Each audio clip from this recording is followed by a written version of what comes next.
Tai labas rytas visiems, kviečiu jau. Good morning, ladies and gentlemen. Please take your seats. We will start our event, transition from pediatric to adults care in cancer treatment. Today's discussion is in line with European efforts on fighting cancer and the development of guidelines of successful transition. Lithuanian Cancer Patient Coalition will also be contributing to that.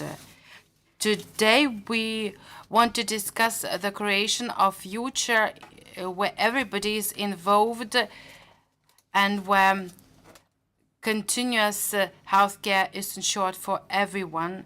Today we will be presented the EU-CAYAS-NET project. We will also discuss the Beating Cancer Plan and Mission on Cancer, and also hear the presentation of a governmental report on that. We will also have the opportunity to learn the best practices of transition period and contribute to the Vilnius Declaration dedicated for the European Commission. Therefore, I invite all of you to actively participate in all the discussions, share your views, because only joint efforts can help us to achieve change, because we want to have a brighter future for young cancer patients throughout Europe. Without taking too much of your time, I would like to give the floor to the director of the Lithuanian Cancer Patient Coalition, who will be moderating today's discussion. Thank you very much. Is like an example what EU is. We speak in both languages, both national and English and French at times. But my presentation will be in Lithuanian. But before starting the presentation, I would like to introduce our honored guests. All of them will have a time to speak today and to show your experience, your valuable experiences in the area and in the projects. So now I'm switching back to Lithuanian. Prieš tai kalbėdama pristačiau. Today's meeting shows the strength of the European Union. I have worked in the EU affairs for 30 years and I believe in the efforts of the European Union, and our today's event is one of the examples when the European document, a very important document on fighting cancer, beating cancer, was adopted. And one of the main tasks of this document is to improve the health of young people, because the European Union is above the national progress. On national level, we often focus on today's current challenges, and this leaves long-term objectives behind. Therefore, the pan-European or European level effort is very much needed, together with all the necessary resources. So our today's meeting is the illustration of that. And today with us we have part of the partners of the project. This is a very international project involving more than 40 different institutions and their representatives. We have European Youth Organization, Youth Cancer Europe, one of the founders, Katie Rizvi.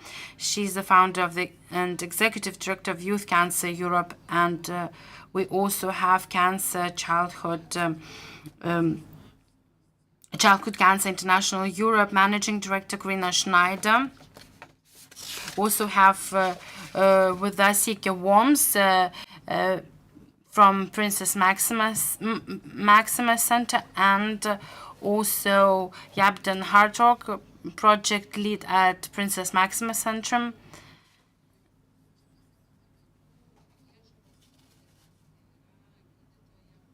And we have Dr. Professor Jelena Raskon, child doctor, and also Dr. Giedrė Rutkauskienė from Kaunas clinics. Please focus to our discussion to the very end, because practical considerations are equally very important.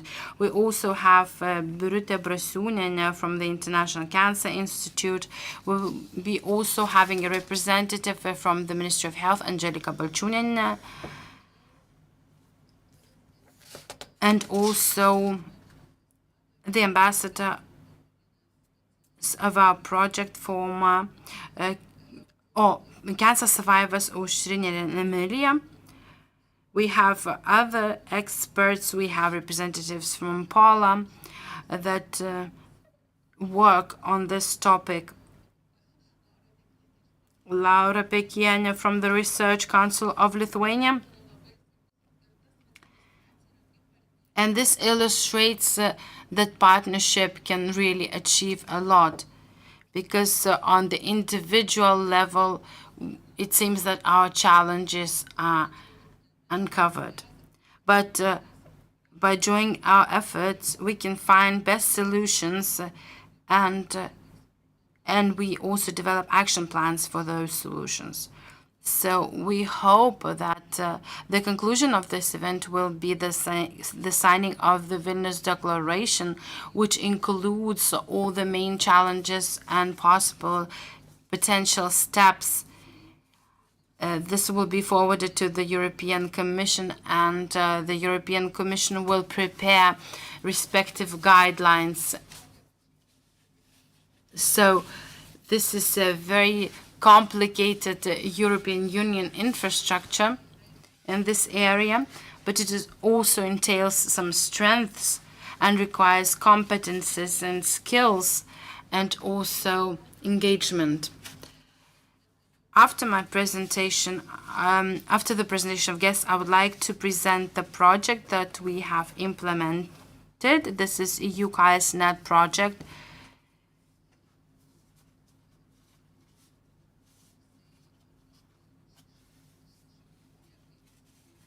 This is the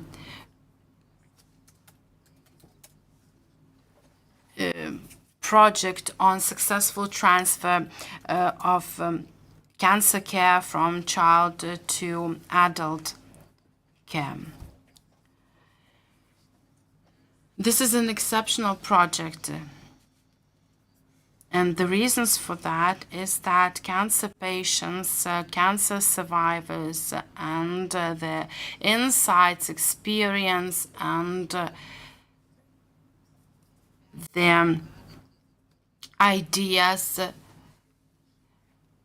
contribute to further efforts of the specialists and experts. And this project ensures one of the priority initiatives of Beating Cancer Plan, which is the ensuring of quality of life for young people, cancer survivors, and also giving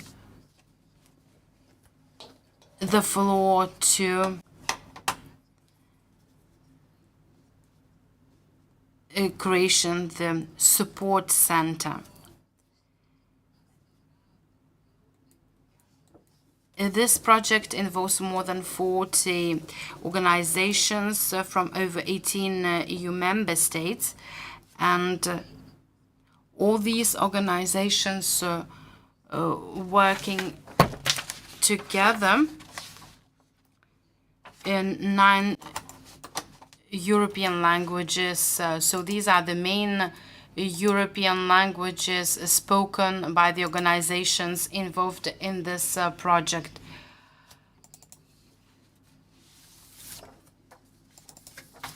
If you follow this link to our page,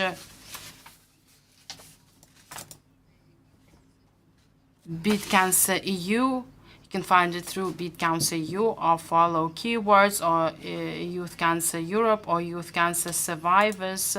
No matter what term you type in, you will be able to find information on this project. On this page, you will find the channel of our community and other important things that I will present. So what is the coverage of this project? So we have 9 executive partners who had many more resources and were funded from the European Union.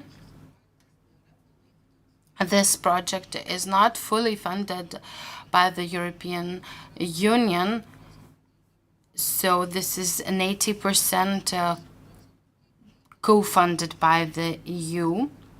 And the institutions engaged in this project have to contribute as well. So this shows a greater involvement and engagement, and this shows that this is a very important area for us to allocate our own resources. And here you can see the coverage in the European Union. So you can see in the map that nearly all the EU countries are covered. Yellow marks associated partners and blue color marks the executive partners. What are the main areas of the project? They can be divided into 5 symbolic areas. So the main or the key one is interactive platform.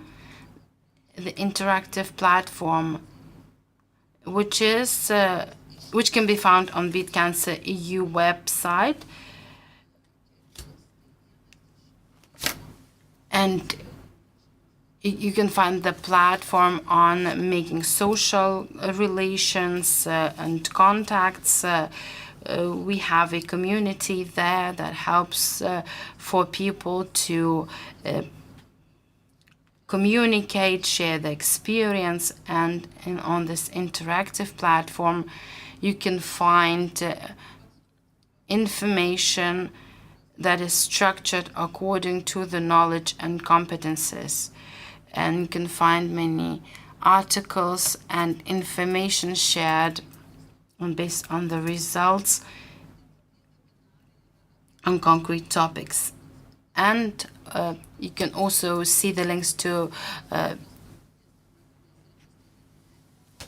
webinars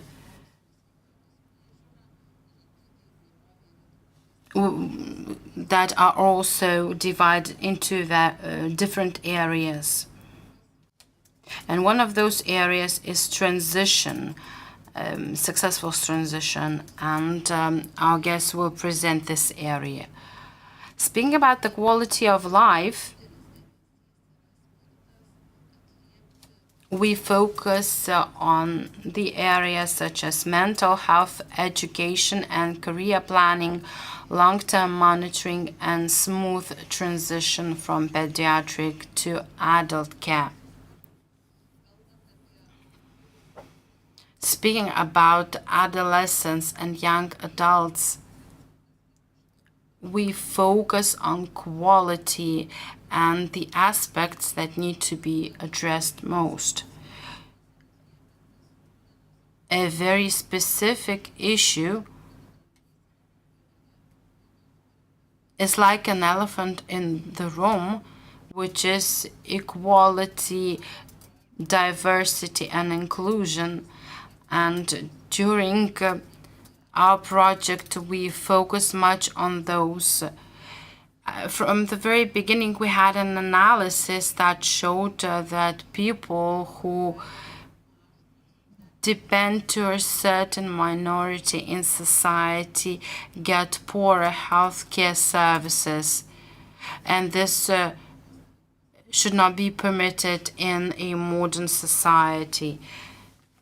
And therefore, one of the main tasks of the youth cancer net, people have to have equal healthcare services so that all people can feel equal.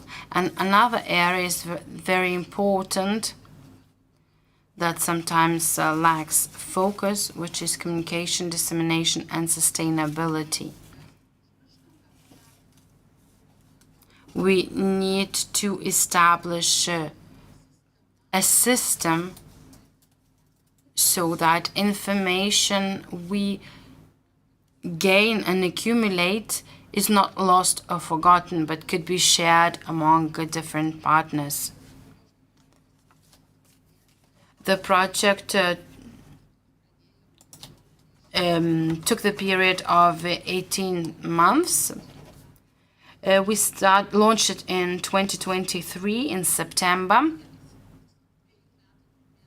So this is a 2-year-long period that was started in September 2022, and this will be ended and completed in August this year.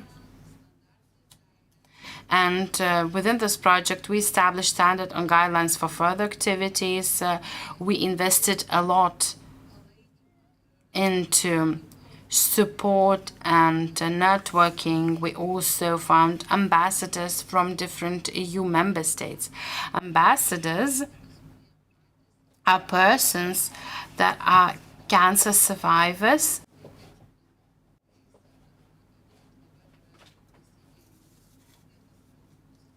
in their childhood, and now they're young adults according to the EU definition. So these are persons under the age of 39, and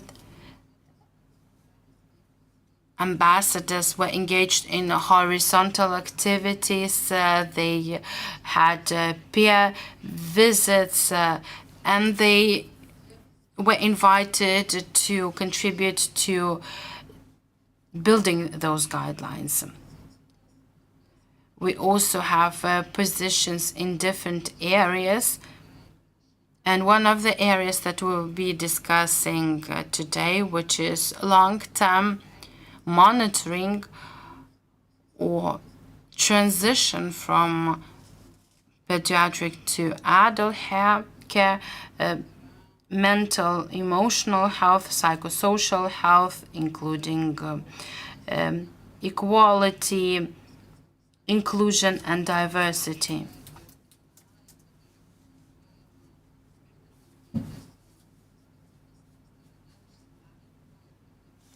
We also think that another important area is training and upskilling, and we organize webinars for that.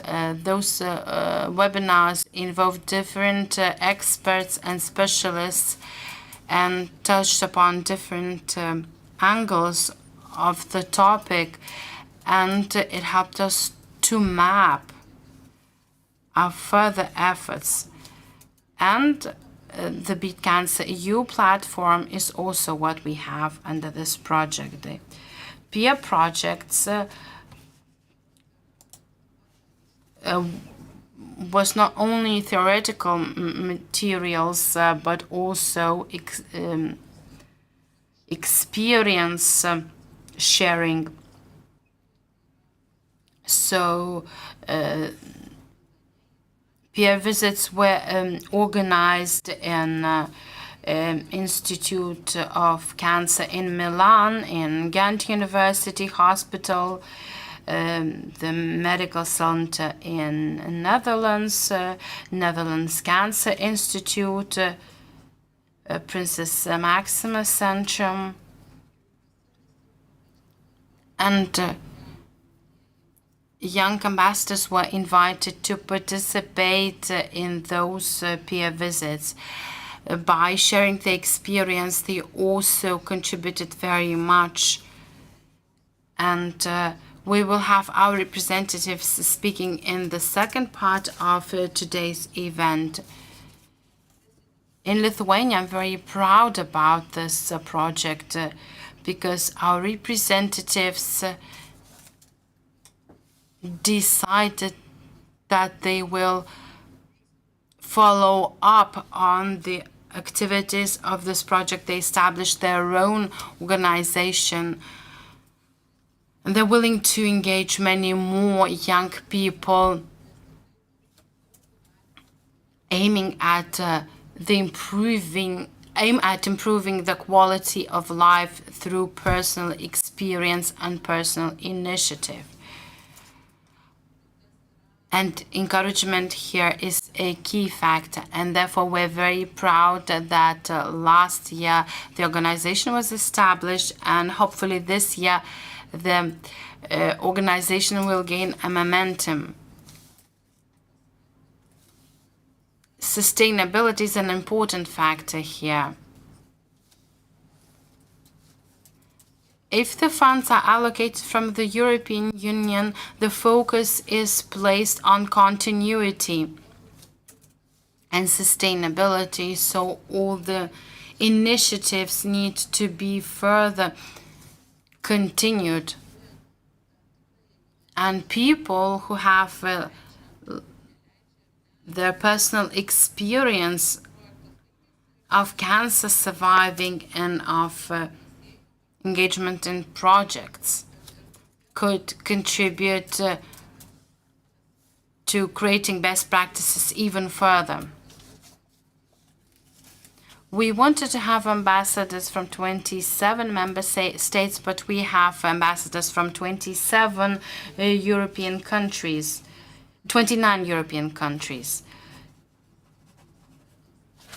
And we will have the final event, the closing event, to be held in August in Cluj-Napoca in Romania. And we hope that this will be a very highly motivating event.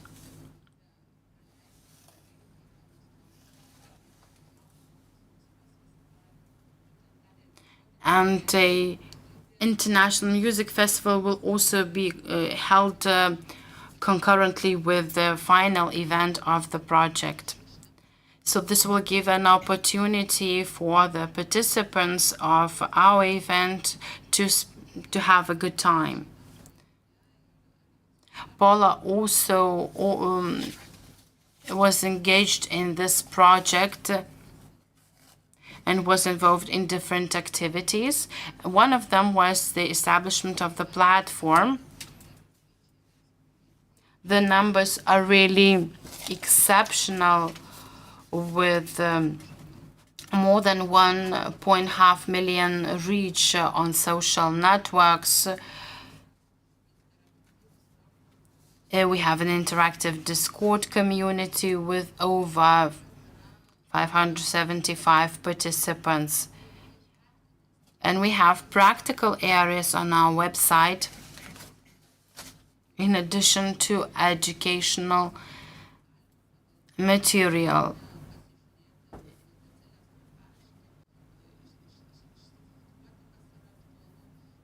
You can have different filters and filter the material according to the relevance. And you can also find glossaries of terms, practical and useful publications, partners, communities. So these are all the advantages of the community. It helps people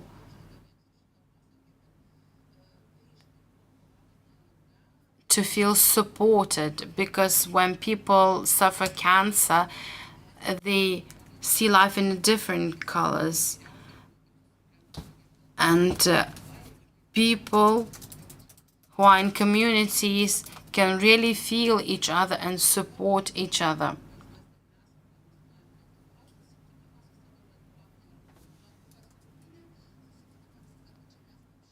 So no matter which event you attend on national or international level, we always feel to be the family. And within the family,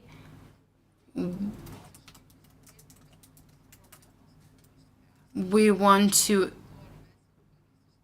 engage and contribute to the solution of different problems. And with this, we are also very much emotionally involved. Through this project,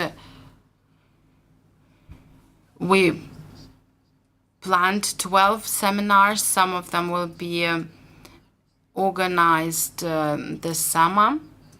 We had exceptional webinars. They help us to follow the development of discussions and the evolution of communities that raise different issues and points. And by working together with patients, doctors manage to find the solutions. You can find on the Beat Cancer platform all the recordings, all the coverage from our events and seminars. More than 80 articles have been published. Information on 63 project events was prepared and published. We have 10 educational videos. And we're also accumulating and administering the contact base. Here you can find the links to find information on the project.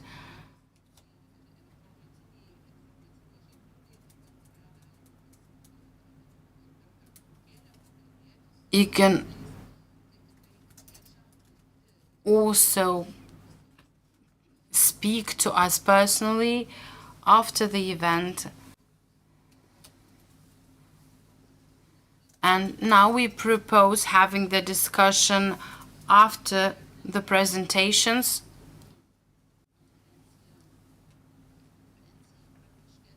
So that our conference or event is more practical. And now I'd like to give the floor to Laura Pekienė, representative from the Research Council of Lithuania and a representative of the National Contact Point. She will share her insights on the political documents I mentioned and the decision of the European Union to allocate resources to address the issue. Ačiū labai, Neringa, už pristatymą. Taip, iš tiesų. Thank you, Neringa, for the introduction. It's a pleasure to meet you all today and greet those that I have been working for many years with. As it has been mentioned, we are the national contact point for cancer mission. I will speak in Lithuanian since the interpretation is available. Let me first of all appreciate the initiative of your organization and how you inspire the young people.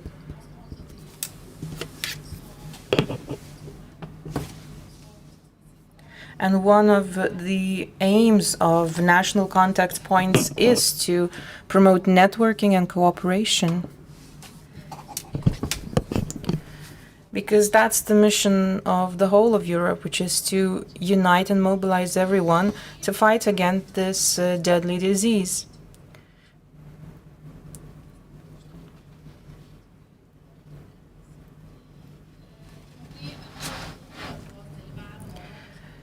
Let me briefly inform you about Lithuania's participation in Horizon Europe, a very complicated program, as it is maintained by others, to compare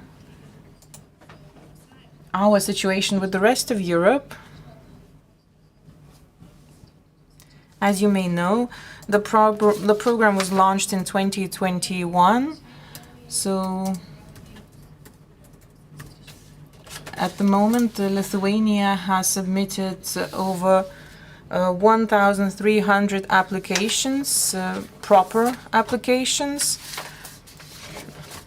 This is a rather indiscriminate number compared to the rest of Europe, where the average stands at around 60,000. Still, we have something to boast of, because the average, the success rate average is quite high, up to 20%, which means that we have we have strong centers and communities that are determined to implement the goals and aims of Beat Cancer mission on a European level. The number of coordinated programs stands at 20, and the number is growing. The Lithuanian government and the Research Council of Lithuania are interested in becoming the coordinators of projects. This is a very difficult task. We are living in a rather small country, and we have a small number of institutions that have limited human resource and financial resources. So our institutions are not always able to become coordinators of European projects. However, they're very competent institutions. If you look at some of the figures on the slide, in terms of absorption of European funds, our figures do not differ much from the European average. The average funds absorbed by one project in Lithuania is about 300,000 euros, whereas the European average exceeds 460,000 per one applicant. So in this respect, we compare in good terms with the rest of Europe. Our participation in Beat Cancer mission is rather high. As you can see, it is usually the research or study establishments or NGOs or sometimes municipalities that take part in cancer projects.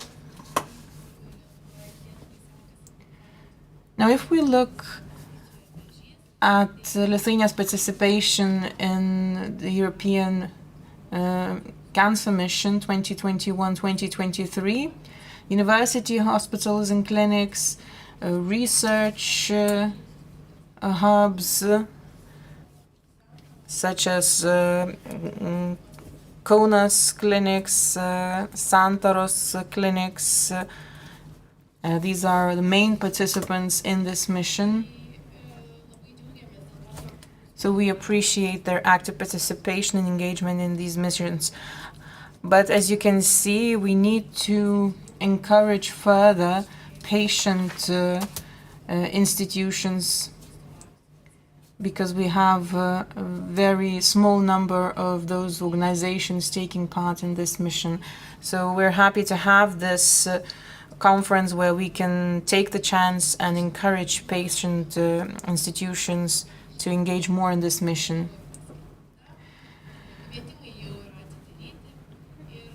The EU's cancer mission has, for this year, and its program has already been launched. We have already several tenders available, and we can submit our own applications, and I encourage all of you to take part in all of those tenders.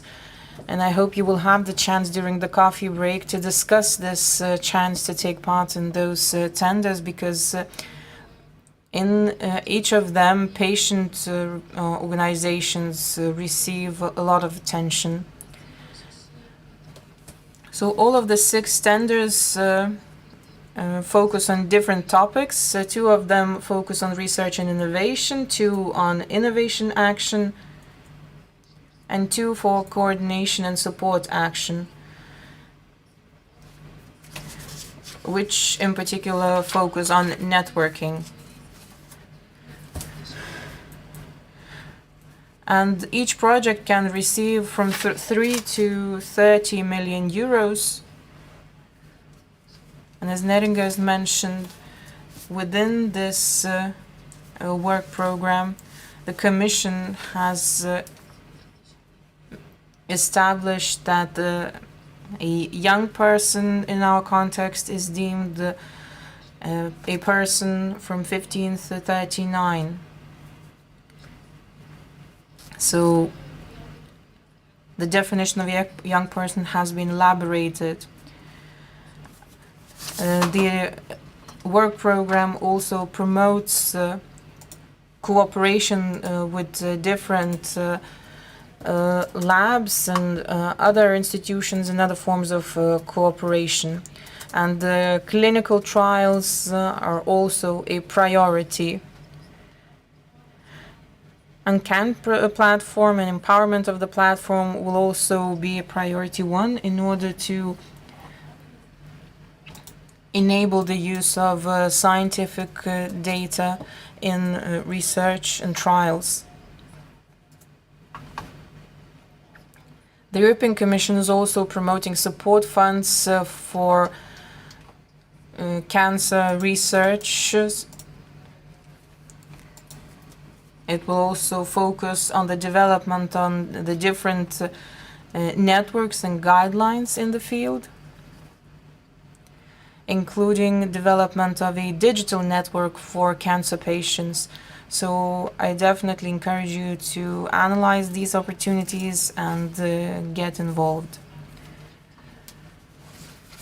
And as for hereditary cancer research, Lithuania is considered as one of the target countries, which gives more attention to our country, not incidentally, because there are certain discrepancies with the situation here and the rest of Europe.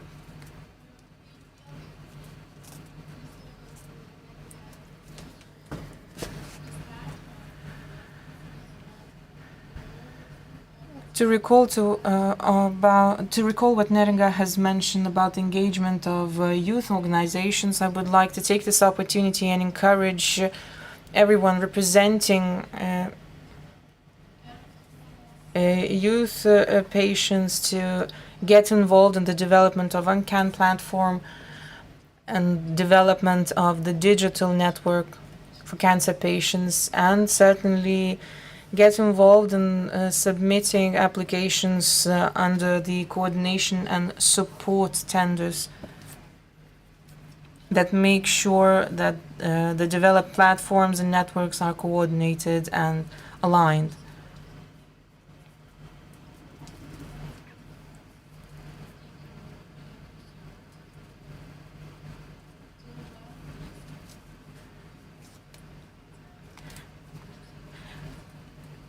The Commission's program is also trying to make sure that the necessary financial institutions also get on board in developing cancer research.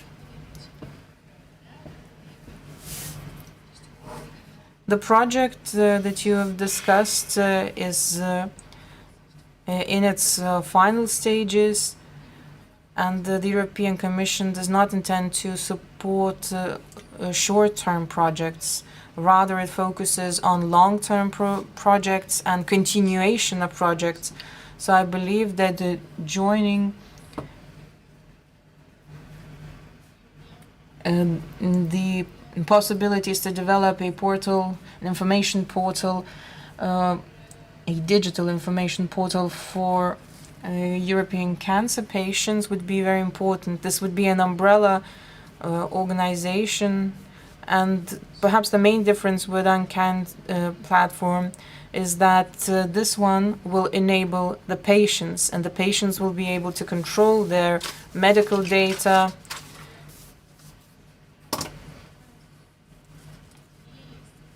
and in consultation with the researchers, scientists, family members perhaps,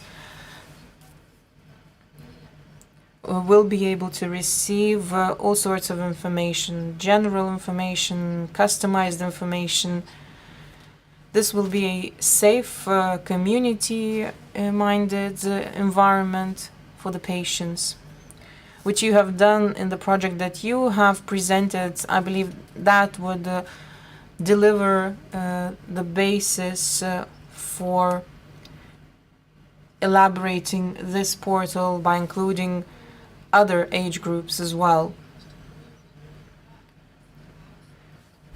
And I have to inform you that there are projects that have already been launched in the field, in the digital field, and we have even representatives of some of those projects, including those from Santaros clinics. So I believe we can all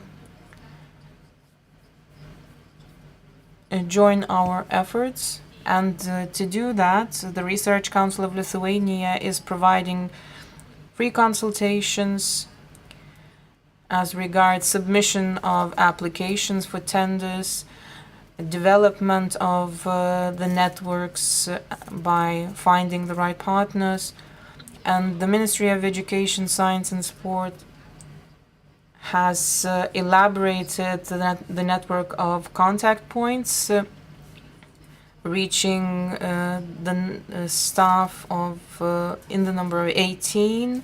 So we have 18 people that represent the contact points in Lithuania. And so Lithuania becomes one of those countries that receives more and more attention from the European Commission in this field, and I'm grateful to all of those who are engaged in the advertising, cancer advertising campaign, and that is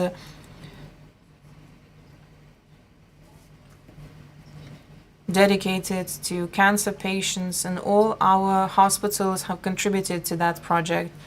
So thank you once again, and everyone should join this campaign and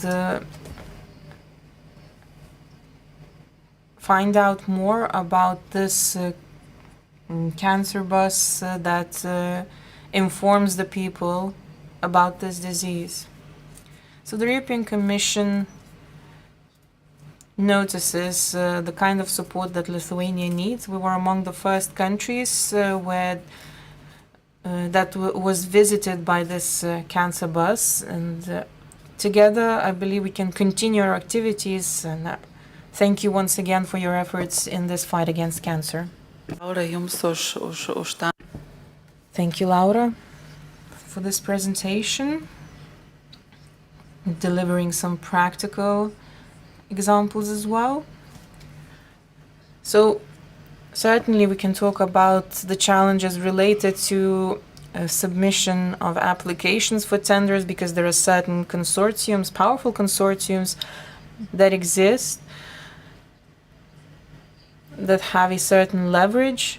And so from our own experience we can tell that participation with certain partners in those tenders gives you a certain level of confidence, and the more you get involved in those tenders, the more confident you become.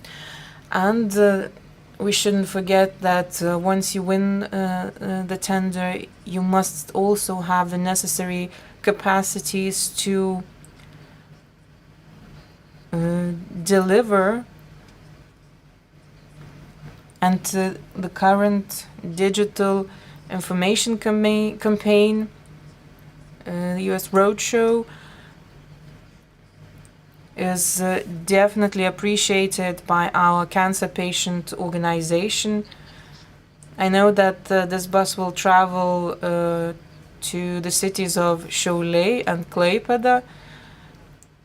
It also traveled to Vilnius, to Kaunas cities, and our community members were very active in participating in this campaign. What we've noticed from this campaign is that people are not that willing to come and get informed. You have to take them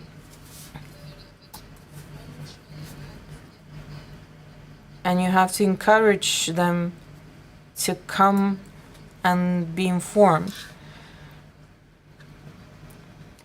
Whenever you give them some piece of practical information, and you say that, well, this is perhaps not necessarily meant for you, but maybe for some of your friends, then you realize that this information that they are willing to get is actually meant for them.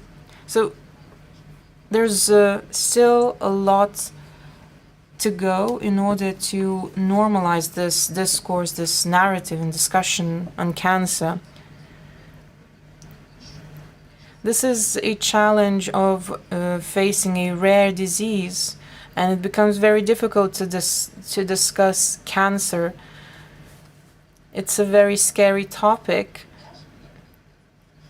and discussing rare diseases is even more difficult. And so this campaign is an opportunity to share information and to demonstrate to the people that we are an umbrella organization and we are representing all sorts of organizations. And people tell us that, let's say, speaking about breast cancer is quite easy now, which wasn't some 10 years ago. But other types of cancer, discussions on them are more difficult. Equality, engagement, diversity are not the very convenient topics, but today we will discuss that, and we do want to normalize many things. And the support from the European Commission in promoting networking and partnerships is very important. So thank you, Laura, once again. Let us now move on to the next presentation on the recommendations on equality, diversity, and inclusion. To do that, I would like to invite a wonderful woman, Ms. Katie Rizvi, founder and executive director of Youth Cancer Europe. She's also a psychologist by trade.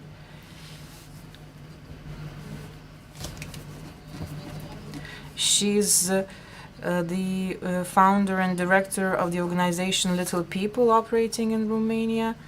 She has devoted many years to this topic, to this area, trying to facilitate the lives of people, making sure that the word cancer does not become a critical word. So, Katie, could you introduce yourself as well? How to say it encourage others also to listen and yeah. Thank you so much. So first of all, thank you so much for inviting us. It's a real honor to be here, and thank you also for the running interpretation and the interpreters who are in our ears. Thank you, you're doing a great job. We really feel like we were able to participate in the conversation so far and really appreciate everything that was shared. So after your explanation of the project overall, I'm now going to dive into the nitty-gritties and the details. So I hope that you will bear with me. Because today this is one of the first very concrete deliverables of this wonderful project that Neringa so elaborately explained is going to be showcased to you. And this is actually the first national meeting where we are able to talk about it.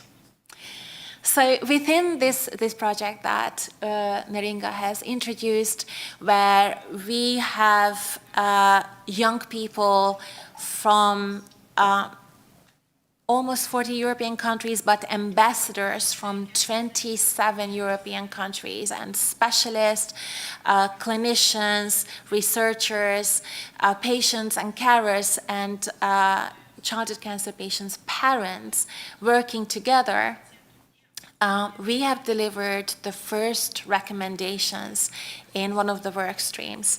And this is about equitable, diverse, and inclusive cancer care in Europe. You mentioned that this is sort of the elephant in the room, right?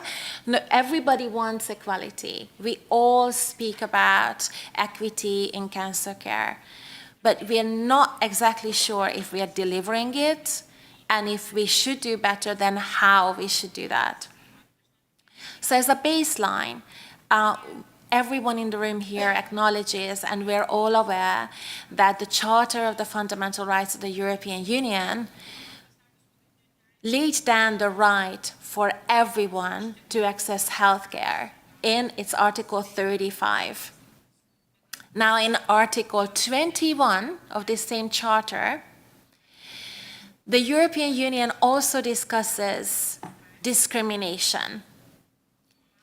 According to this charter, there are 9 grounds of discrimination in Europe: gender, civil status, family status, sexual orientation, religion, age, disability, race, or being a member of a tribal or community.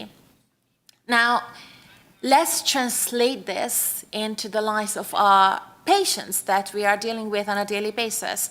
And I'm just going to take one example. So under EU law, a transgender person who experiences discrimination arising from their gender assignment or transition is protected under gender grant of this article. In cancer care, these are the things that we might want to pay attention to. A transgender individual may postpone seeking healthcare due to fear of discrimination or stigma, leading to a delayed cancer diagnosis and treatment initiation. We should be aware of this. Some cancer treatments may interact with gender-affirming hormone therapy commonly used by transgender individuals, potentially complicating the treatment regimens or causing adverse effects. When transgender individuals encounter healthcare providers who lack knowledge or lack sensitivity regarding these issues, it may lead to suboptimal care or inappropriate treatment options for them. These individuals may also experience additional psychological distress related to cancer diagnosis and treatment, and we should be ready for this. Our cancer centers should be providing appropriate care for them. So, in our definition, equity, diversity, and inclusion, and we often refer to this as EDI in cancer care, so equity, diversity, and inclusion in cancer care encompasses the principles of fairness, accessibility, and respect for individual differences to ensure that all individuals receive appropriate and timely support and services to achieve optimal health outcomes. So we all know this. Equality is everyone having shoes. Equity is everyone having the right size of shoes, right?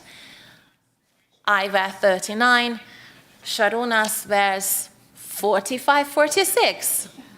Very good. So if we want to provide equity in cancer care, this could mean providing free or low-cost cancer screenings in underserved communities, going where they are, not expecting that they come to us, offering language interpretation services for those minorities who might not understand the main language spoken in the country, offering transportation assistance who are too poor or unable to figure out and coordinate the logistics of getting to the cancer care center, providing information in easy language formats using visual diagrams and explanations so everyone is able to participate in decisions that affect them. Or, for example, creating environments that are conducive to the needs of neurodiverse individuals, minimizing noise, bright lights, and crowded waiting areas. I know this sounds like science fiction, but for people who are prone to panic attack or anxiety, debilitating anxiety, that will stand in the way of them receiving cancer treatment, these are very important considerations. Only by thinking of providing for the needs of diverse individuals can we make sure that everyone in our country has the best chance of getting better. So when we were working on our recommendations for EDI, or equitable, diverse, and inclusive cancer care in Europe, this process was collaborative, it was community-led, it was led by young people with the experience of cancer. It was creative, we were thinking outside the box. You can find the recommendations document in beatcancer.eu, the project website. But I'm going to give you a little bit more information, and these pages are from the booklet itself. We explained our approach, we have done a literature review, we've done online surveys, we've done multi-stakeholder consultations and workshops, and we have also done peer visits, as you have mentioned, in many hospitals around Europe to really understand the information we have about inclusion and diversity, and we realized that we could only include 46 peer-reviewed or gray literature materials in our final recommendations.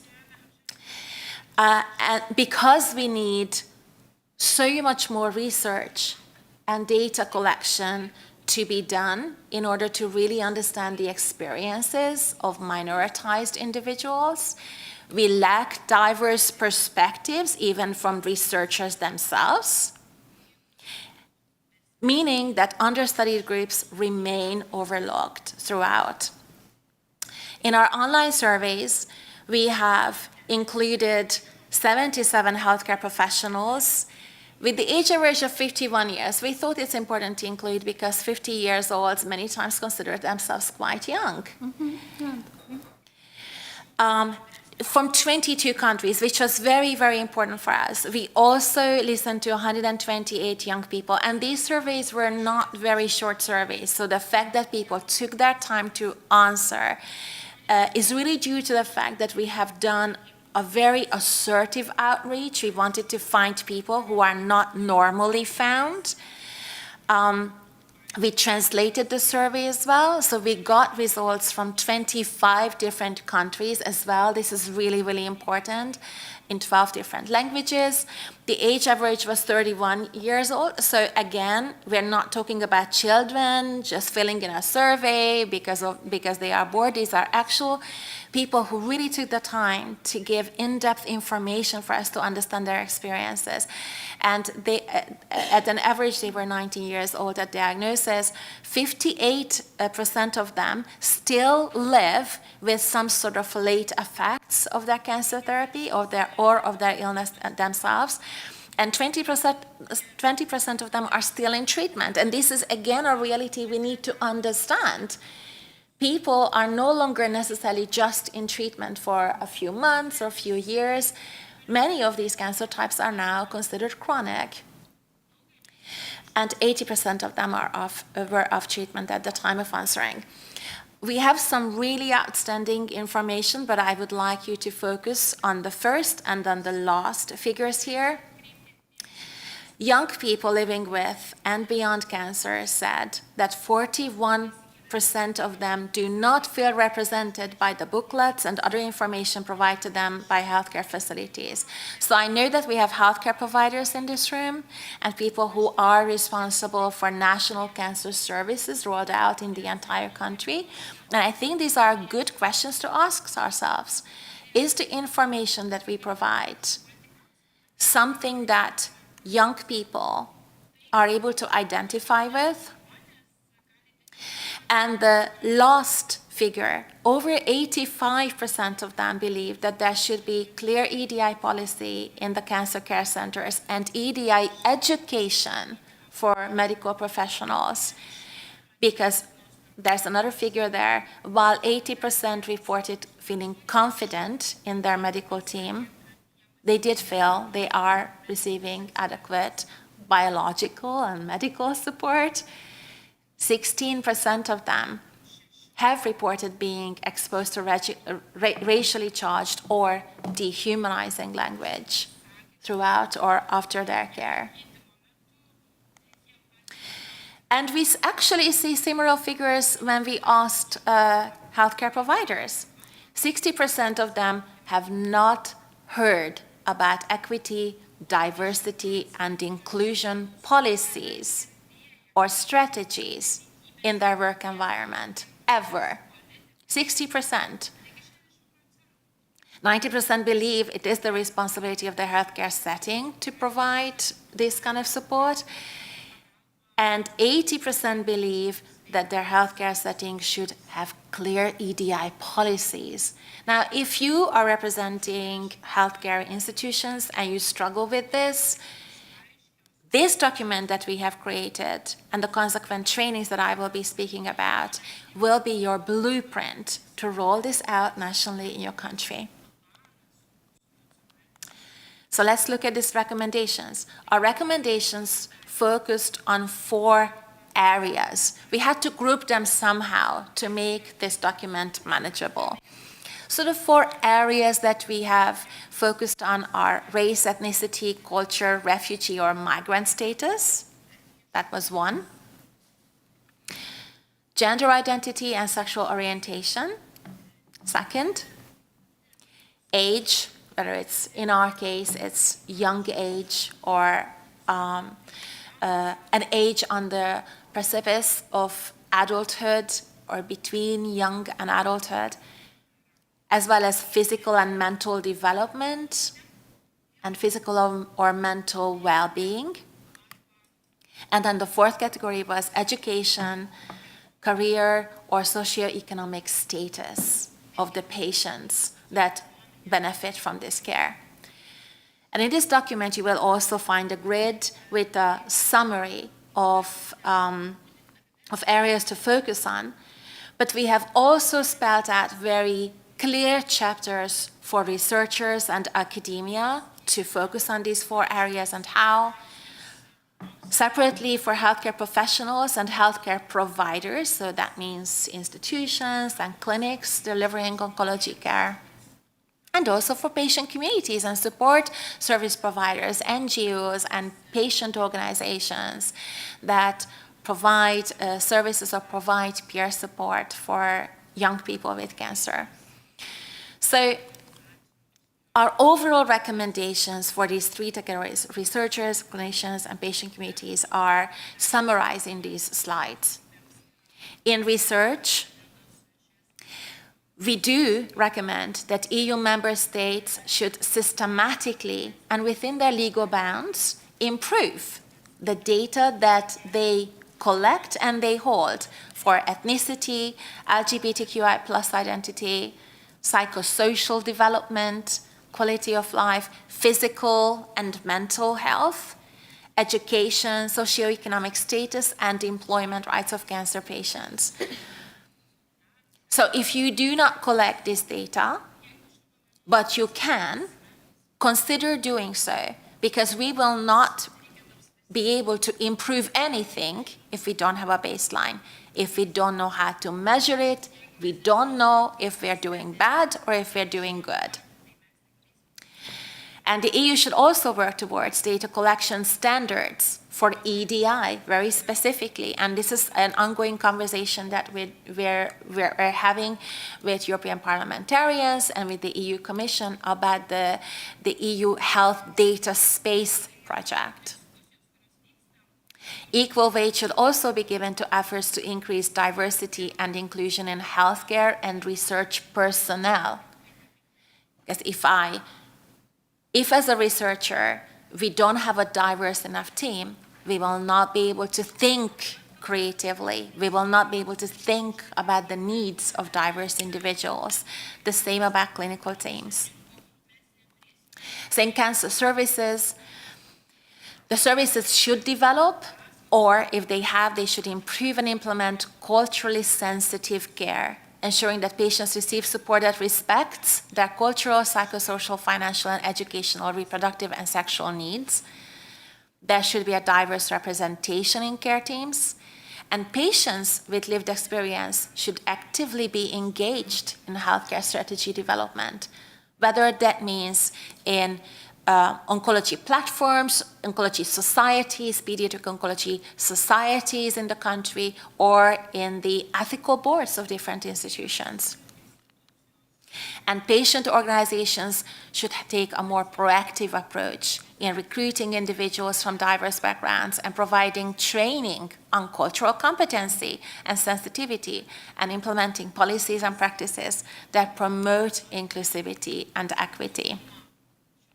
And we also have a few words for the Commission itself. We do believe that all EU-funded projects should be based on principles throughout all EU, on EDI principles throughout all EU health initiatives, and there should be dedicated funding for better research. And projects should include looking at social determinants beyond the currently captured data in the European Cancer Inequalities Registry, that, by the way, keeps adding new inequality dimensions because of our advocacy and because of our work on this topic.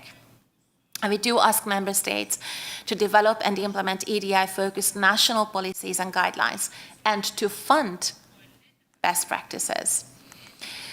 So we've launched our recommendations on the 30th of April in the European Parliament, and we are taking this a step forward. And we're not just preaching about principles, but we want to provide hands-on training as well. All the spots, I'm very, very proud and happy to say, that have been already filled for these upcoming training opportunities. The first training is going to take place for researchers between the 3rd and 6th of June in Romania. The second one is going to take place for healthcare providers, and the third one for patient communities and support organizations, also in Cluj-Napoca in Romania. And this is not only going to be a face-to-face training, but this is going to be the launch of the toolkit that will be available on the beatcancer.eu website for all categories, whether you are a researcher, clinician, or patient organization. These toolkits will be available with an extremely well thought out and very, very rich content, helping you, guiding you in making a real change in your own organization. Thank you so much for your attention. This is it. You're very welcome to get in touch with us and get more information should you need to. Thank you. Okay, thank you. Thank you a lot, Katie, for such elaborated presentation. And I would like to address the audience. Maybe someone would like to clarify something or to provide a comment. If no yet, so I just would add a comment that all these recommendations are already on the website. Yes. Katie, yeah, not the training material which will be elaborated, but these recommendations are already on the website, beatcancer.eu. It's for a time being in English, but it's going to be in all other languages as well in Lithuanian. So just check. The search option works quite well, so you will find it, or just address to us and we will forward it. So thank you, Katie. Now I'm addressing a word to Karina Schneider, Managing Director of CCI Europe. And thanks also for being here, and please, time is for you to approach how to improve quality of life, and what actually is quality of life. Do we recognize, because it's such a broad definition that everyone has his or her own understanding about it. So what is in the means of a project? Thank you very much, Neringa, and also to all of you for being here. And it is for us, so as you have heard, a very, very exciting period of this project and of all our work coming together now as we approach the end of the project. And we also know that for these big, very important EU projects and the resources that are provided by the European Union so we can improve the situations for our patients, it is crucial that we also look at implementation in the countries. And we know that this is always one of the biggest barriers in the end to having successful improvement in our countries.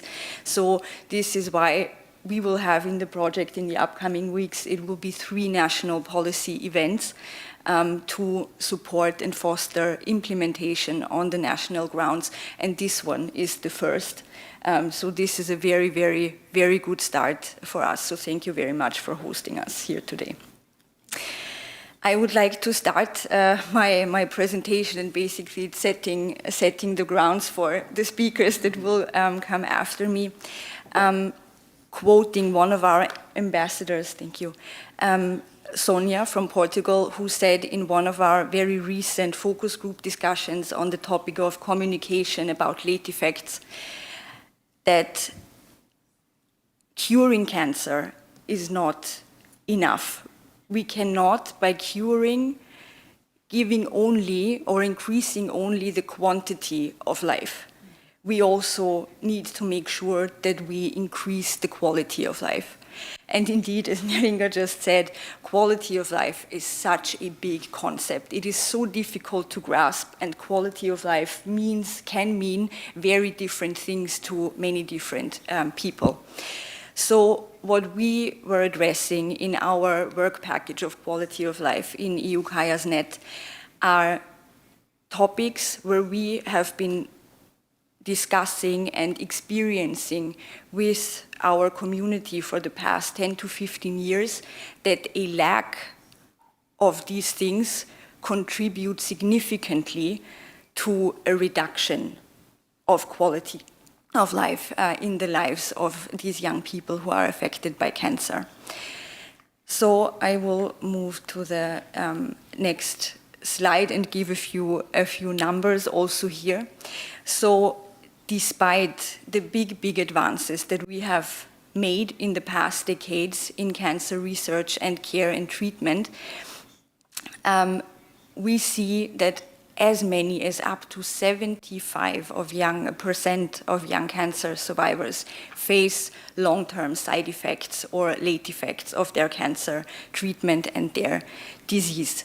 And if we look at Europe at the moment, there is more than 500,000 young cancer survivors living. And if we think that 70% of these face late effects, and these can be physical late effects, so they can basically address or affect the whole organ system. It is infertility, cardiac problems, endocrine, orthopedic problems, like also osteonecrosis, for instance. But they can also affect the mental health and social well-being. So we talk about depression in very bad cases, even suicidal ideation, for instance. It is post-traumatic stress symptoms. It is anxiety related to the cancer. It is social isolation, body image issues. So the list is so long. And we see, sadly, that many, or actually most, young cancer survivors that we speak to are not properly informed about these risks. So we speak during treatment about the promise of everything being fine again after the treatment, because of course, luckily, this is what we can say today, that for the young cancer patient population, the cure rates are very, very high. So this is the good news. But a reality that we do not speak about is the reality that comes after, which is late effects, and with this, actually, the lifelong need of health monitoring. And this is a big problem, because you go home after you have ended your treatments, after treatment is over, you go home with the promise in your mind that now you can go back to your previous life. But then you realize, actually there is no previous life I can go back to, because I'm in a very different place now. So many things have changed. Your body has changed, your whole system has changed. You experience weird things that your body does that it hasn't before. And very often, because you are not aware that certain physical or psychosocial conditions can be related to the treatment that you received and the cancer that you had, you do not associate it with it, so you basically are left alone. Because if you don't know what it is that you are experiencing, how can you know whom to address it to? So if you are not lucky enough to maybe find your peer group in patient organizations, whom you can talk to, who can tell you, oh, look, this is not unusual, and please go and see your physician, go back to the clinic where you have been treated, then how can you take care of your own health and mental well-being? So we see that we have this late effects challenge still to tackle. At the same time, we have survivors who are not properly informed about their health risks that they will face, and it is not an exception. If we look at the number of 75%, it's the rule and not the exception. So also speaking of things that we need to normalize, speaking of this reality is something that we need to normalize. And then we do have a significant lack across Europe, regardless of whether it's a high-income country, a middle or a low-income country, of appropriate support and follow-up care structures in the field of follow-up care of young cancer survivors. And this is a big, big problem. So what we decided for this project on how to tackle, and knowing that in the past years, luckily there have been many EU projects who also focused on researching late effects and looking into how do need follow-up care structures have to look like and how do they need to be built so that they can be implemented in a broader sense.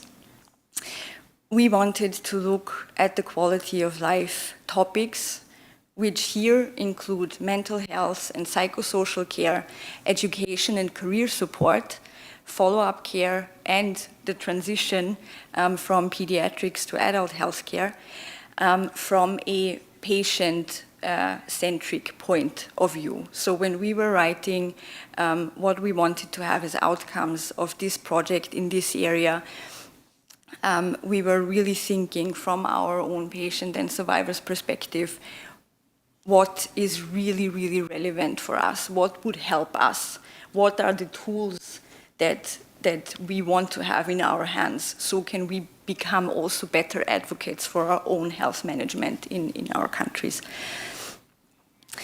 And so if we look a bit deeper in the topic, and again, these are the tasks that we have been working on. So in the field of mental health and psychosocial care, this is one big stigma that we still see, I think, in a very societal, broad way even. Also, this is something we need to normalize. We know that we needed to develop awareness materials also for the field of mental health and psychosocial care, so that young cancer survivors are aware of the mental effects that the cancer and its treatment can have.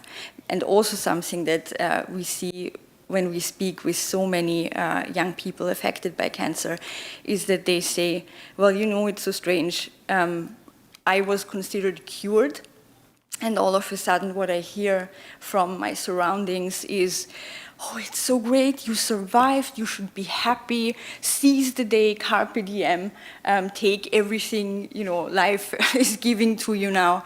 And at the same time, what I feel is sadness and grief about things that I have lost, things that I can no longer do, plans that I had to bury because I cannot do certain things anymore.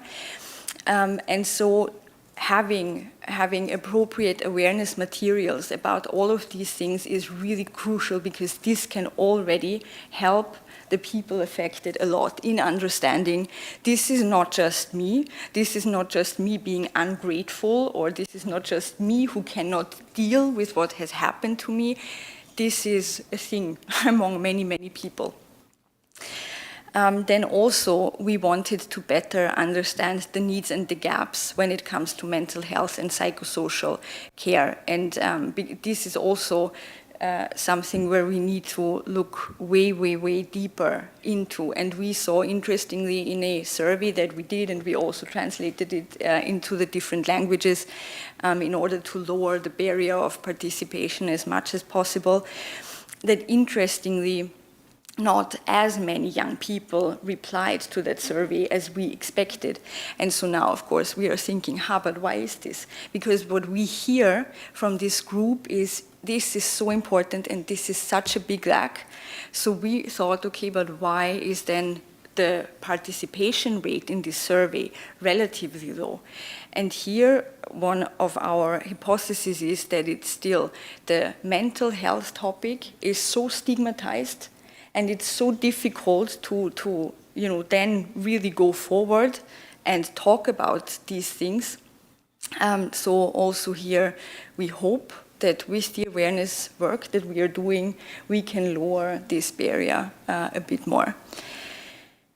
And then we are currently developing a standard of psychosocial care. So this will also include recommendations of which type of psychosocial care needs to be in place in survivorship care of young people with cancer. And the standard will be based on the one hand, existing guidelines that we have on the international level already, but also on what we have heard from the young people in the survey and in several focus groups and consensus groups meeting that we had with them.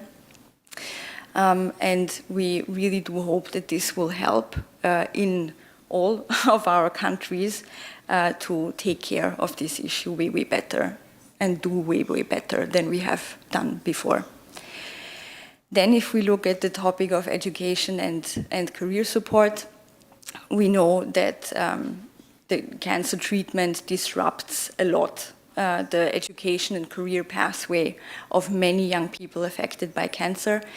And here, what we did, and this can be already looked at on the beatcancer.eu platform, is a toolkit that we assembled. So we did desktop research and collected best practice education and career support programs across Europe.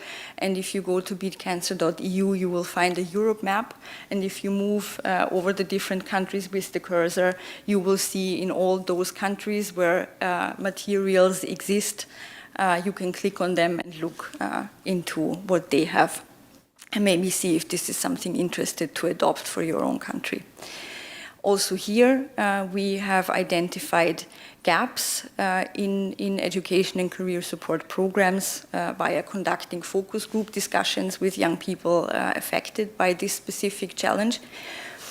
And here also we are currently developing a set of recommendations which will help implementing education and career support programs.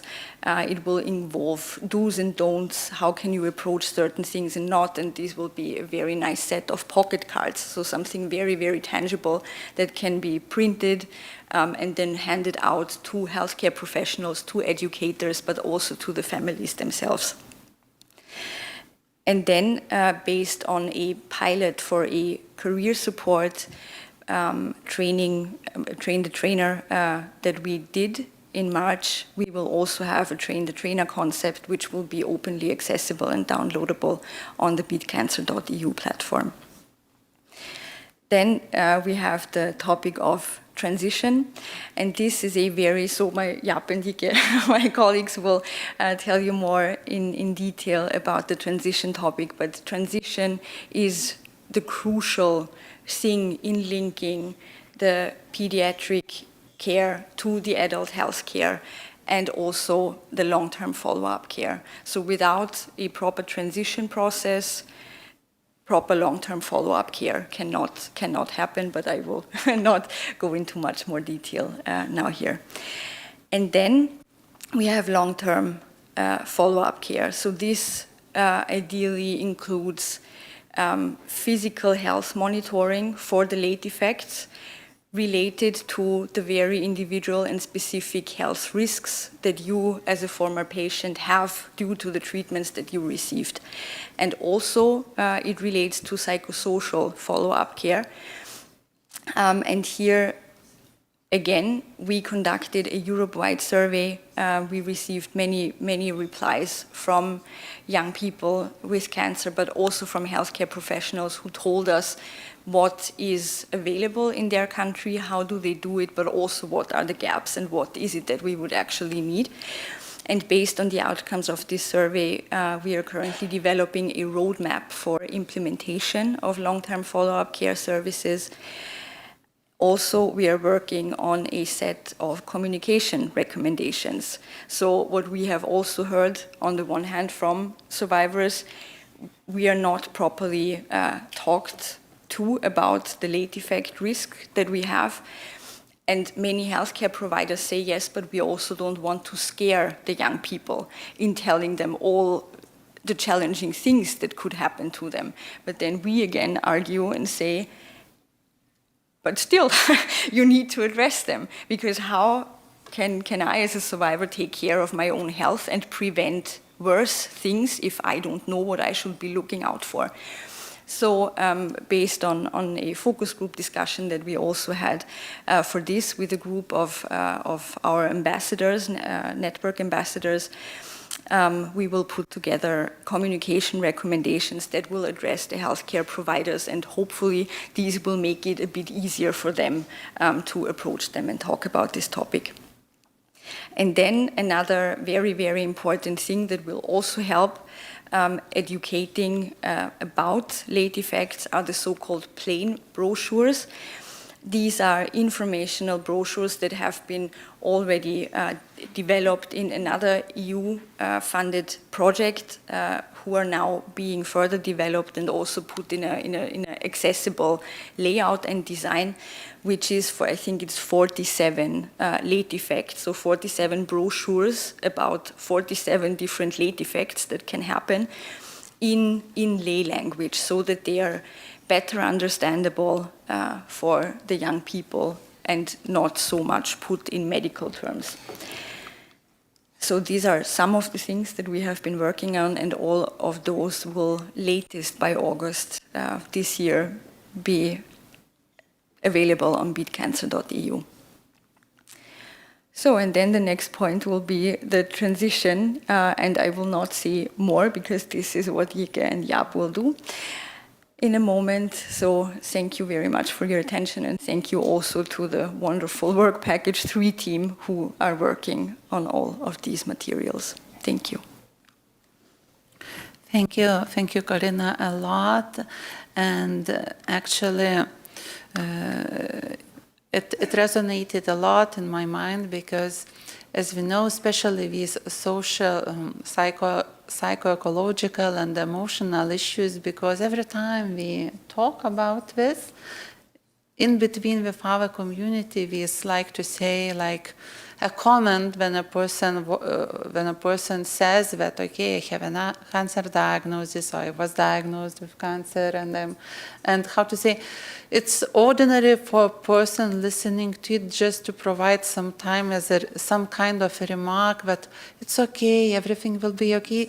A person wants just to provide the help, but actually it's a wrong way, but nobody knows what's a good way. Well, what kind of a comment would be nice? What persons would be beneficial per person to hear? And it depends, actually. It depends a lot. And that's actually, I look a lot for that recommendation, because also we have a huge community of cancer patients in Lithuania, and also a huge community of family members and friends, and everyone wants to support, but just doesn't know how. Yeah, and actually it's also a quality of life, because the people who are beside you, it creates or it doesn't help. It creates a quality or it doesn't help at all. So actually, thanks. And before moving to another questions, let's have a coffee break. Sorry, Yelena wants to put a question. Thank you.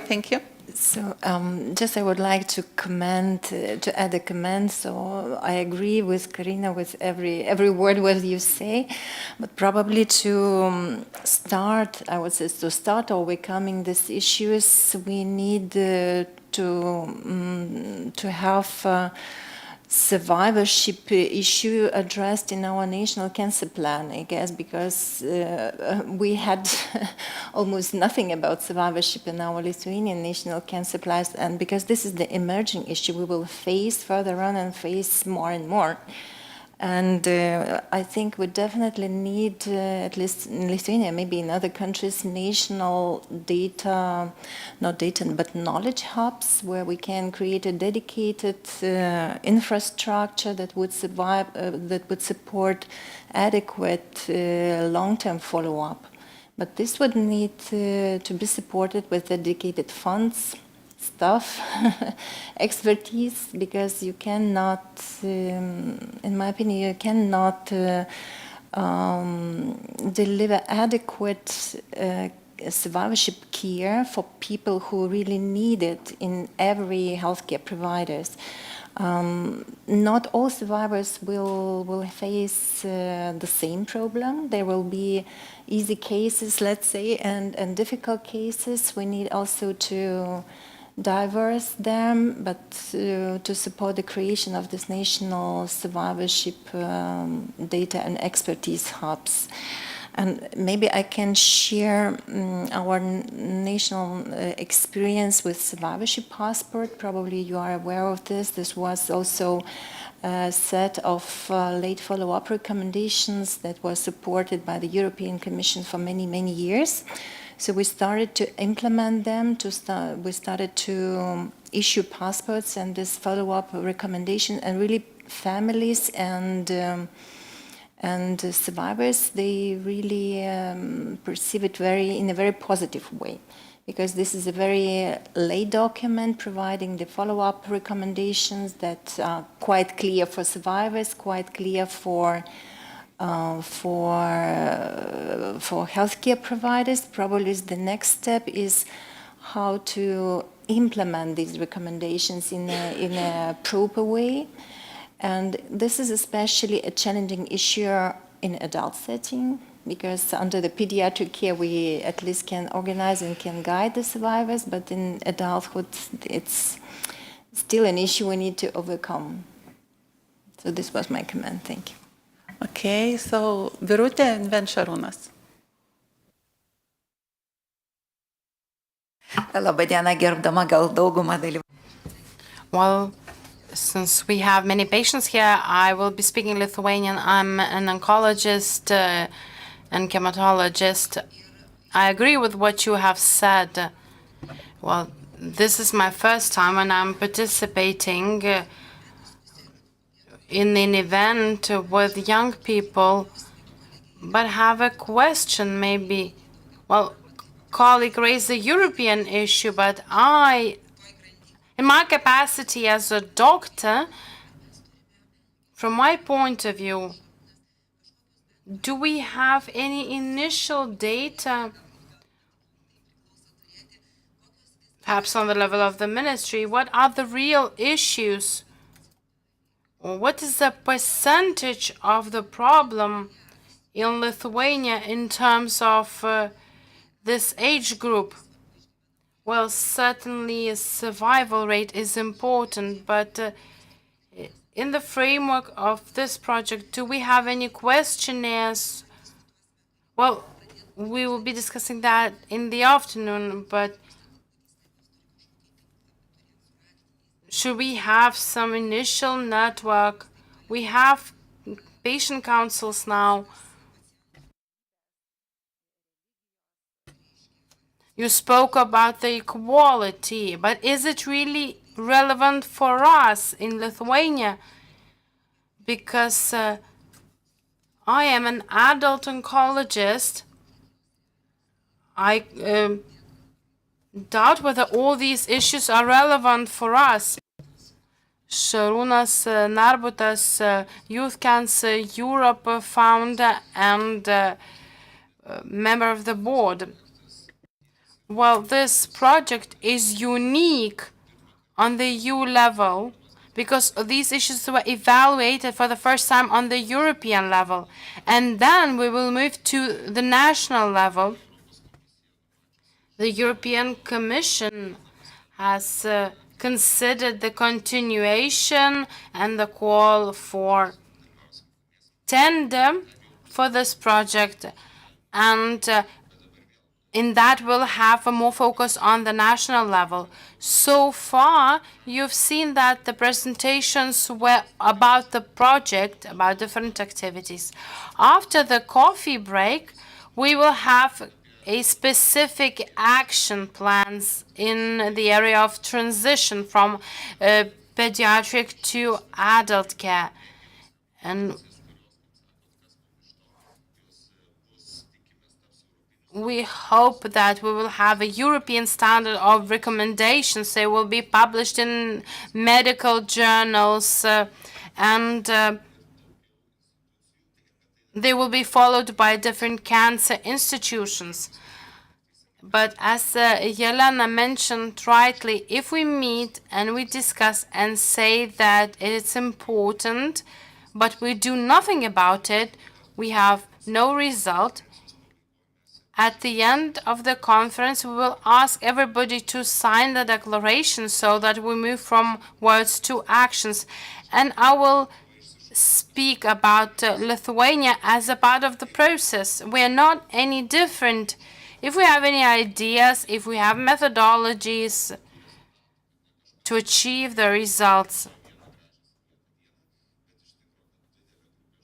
Well, this was a large group of people from different social partners reached a consensus and they meet regularly. So on the national level, we have to work accordingly. So we will continue on that after the coffee break. I'm very happy that in the Lithuanian parliament, it is the first time that we're discussing such issues. Well, cancer is a huge problem, a huge issue, but pediatrics is something that lacks focus. And luckily, we have more cooperation in pediatric care. But finally, we have to focus on transition from child to adult care.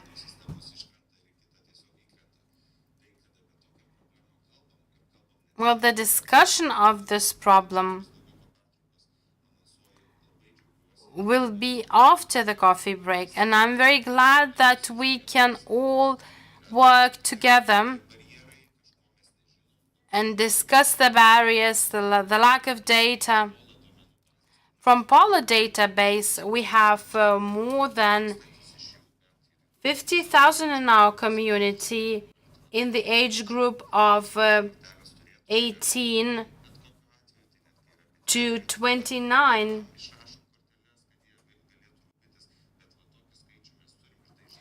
And this is a really large group of people. I'm also part of this group. I'm 35 now. And I will stop here. Break, and then we will return for the deep inside discussion. Yeah. If I may add a very short comment, because I know that after the coffee break we will be talking more about transition from pediatric to adult care, whatever that means for those in active treatment or for those for long-term follow-up. But you did have a very important point on whether any of this is actually relevant for Lithuania, or even about the equity questions that I said. Well, I believe that every single thing, any process, any new strategy, any new policy that you will create on a national level should have equity and diversity and inclusion in mind as well. And that means disability, those people who might be less able, neurodiversity, people who might digest information in a different way, having information for patients so they can participate in whatever processes and decisions you will be making. Is it understandable for them? Is this maybe on minority languages? Is this going to be reaching those people who are lost because they are in minoritized communities that are already stigmatized and less likely to come to the center, less likely to be involved in with your clinicians? So reaching those who are less reachable, who are less accessible, because we make our services very uniform. It doesn't represent them, so they don't see themselves in us. We make our services uniform in such a way that we speak in one language, we speak to the educated, we speak to those who are more able, maybe have more finances to come, to meet, to speak with the doctor, to come for appointments, or who don't have any disabilities, who don't have any anxiety or mental health problems. So diversity and inclusion means whatever services you will be creating in Lithuania will be thinking of the minoritized, the forgotten, those who have less access than us, the privileged ones. Jeigu galiu dar paskutinį komentarą. If I made the last comment in response to Birutės question, since October we will start the project funded by the Horizon Europe together with the Lithuanian Cancer Register. We will be trying to evaluate the population of cancer survivors and calculate the numbers of cancer survivors in their childhood. And the second step, based on the secondary data analysis, we will try looking into the problems that these people face as we analyze the data of healthcare sector. So we are very much looking forward to this project.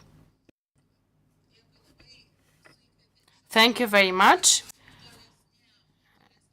With further inspirations, let us have a coffee break. We have to come back at 11:40 after the coffee break, and you will find coffee in the lobby. And if you need any bathrooms, you can approach our colleagues who will help you to find any facilities you need.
Kijken of het hier doet, ja. Oké.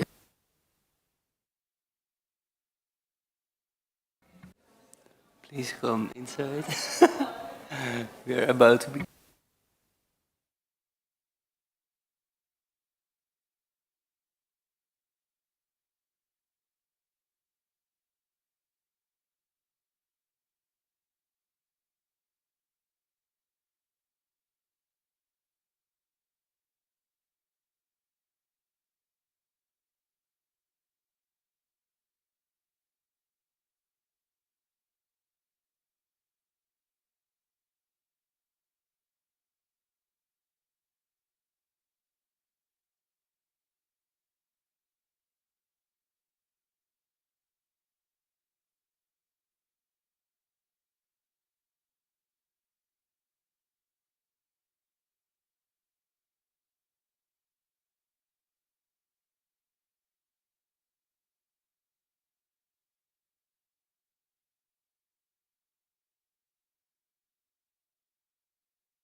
O šitą.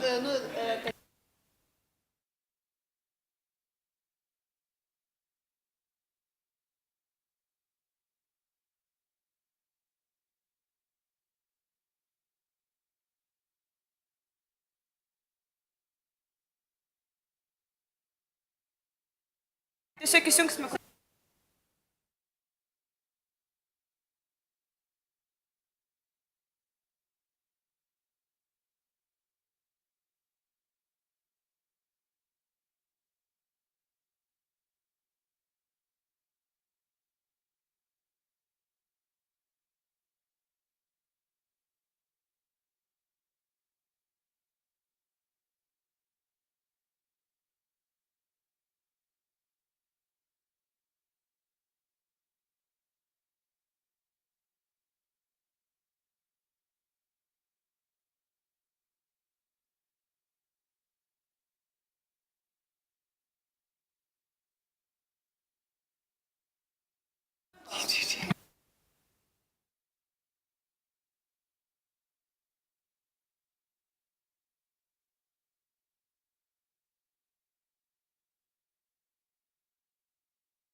Sveiki sugrįžę po pertraukėlę. Welcome back after the coffee break. I could see everybody discussing things and making plans. In conclusion, I would like to say that at first we spoke in general about the project, and in this part of this meeting we will be speaking about the transition from child care to adult care. And our guests from the Netherlands, from the Princess Maxima Center, will present this area because this is their responsibility within this project. They will describe the process and their proposals. Further on, we will be having a discussion with our doctors and our patients and the Ministry of Health. And afterwards, I will present the declaration and explain the reasons behind that. Who are both from the Princess Maxima Center, who are passionate patient advocates, who have been working on this field for many years, and we're very glad that one of the top institutions in eye care, adolescent and young cancer in Europe is part of the project, that we also had a study visits that the people from around European Union were able to see what does the good look like, how they are organizing the processes, and then what is the necessary elements of transition of cancer care from pediatric to adult setting. So Jaap, the floor is yours. So thank you very much. Thank you very much for the introduction and also for inviting us here and telling you about our efforts to develop the international evidence-based clinical practice guideline for transition. So my name is Jikke Wams. I am a PhD candidate from the Princess Maxima Center in the Netherlands. And together with Jaap, I am the coordinator of this European guideline. So maybe you want to introduce yourself? Good morning, Labas. I just learned. My name is Jaap and I am a project leader in the Princess Maxima Center, and I've been a patient representative for I think now 12 years. And now I work in a hospital setting based upon my own experience to improve care and research. And you can start. Okay, perfect. So in the next 30 minutes, we will talk about what is actually a guideline and why do we need a transition guideline. After that, we will tell something about the process of developing our transition guideline within the EU-CAYAS-NET project and about some next steps that need to be taken. After that, Jaap will talk about his journey and the lessons we've learned within the EU-CAYAS-NET project about transition. But first, what is a guideline? Well, a guideline is essential for organizing and delivering optimal care. It is a written document that includes a list of recommendations that we form based upon multiple sources. So first we identify everything that's available in the literature, scientific knowledge, so to say, about a specific topic, in this case transition. And then we list that and evaluate all of this scientific knowledge. But we also need input from the patients and the clinicians and also the families of the patients that are all involved in the transition process. So we need to investigate experiences of clinicians and experiences values of patients. And together they form actually a summary of all the knowledge that we have of a specific topic, and they are presented in a list, in the form of a list of recommendations. And this can be a process to develop a guideline of several years. 2 to 3 years is not a, it's very usual to take that long of a time period to develop a European guideline. But why do we need a transition guideline? Well, there's already a lot explained before the coffee break about survivorship care, and that there's a lack of a specific pan-European guideline for the transition of care for childhood and adolescent cancer survivors. What we do have are local guidelines about transition, but they are not for our community.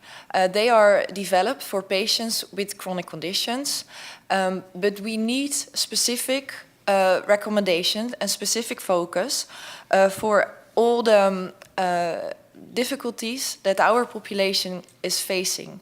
So therefore, we not we want to summarize everything that's already out there for other populations because we can learn from them a lot, but we need to really focus on the specific needs to adjust it to optimize the care and to optimize the outcomes of childhood cancer and adolescent cancers.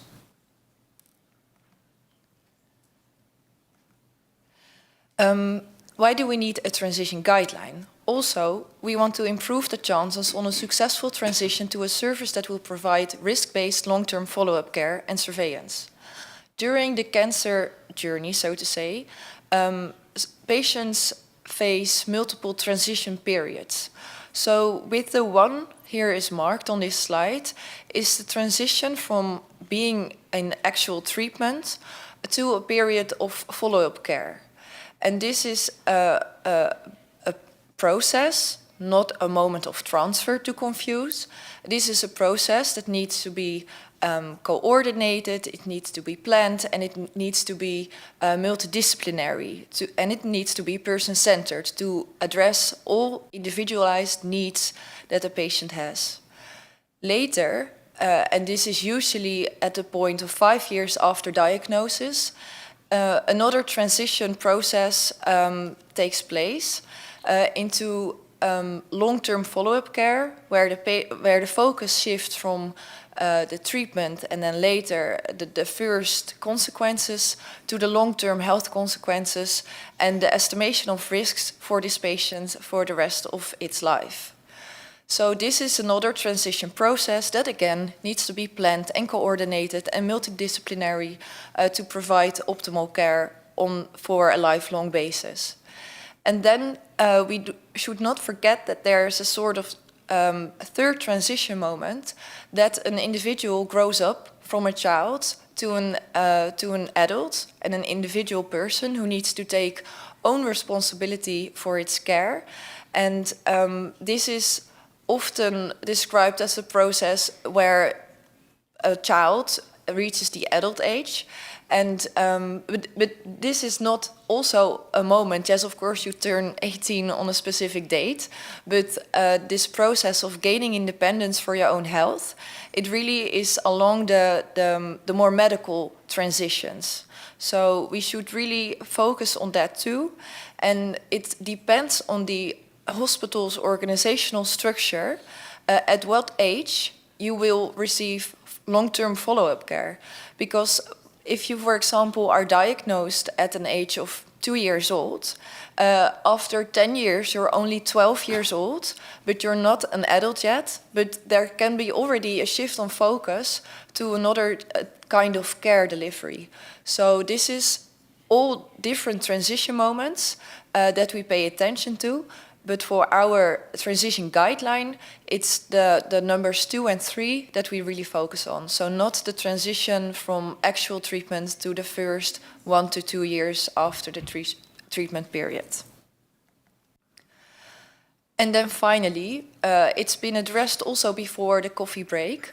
We need to improve equality of care for survivors of childhood and adolescent cancer throughout Europe. It's still a growing population that now reached over 500,000 survivors in Europe, and we really need to address the health needs on an equal basis throughout Europe. So that's why we're developing this guideline in a European context to achieve this.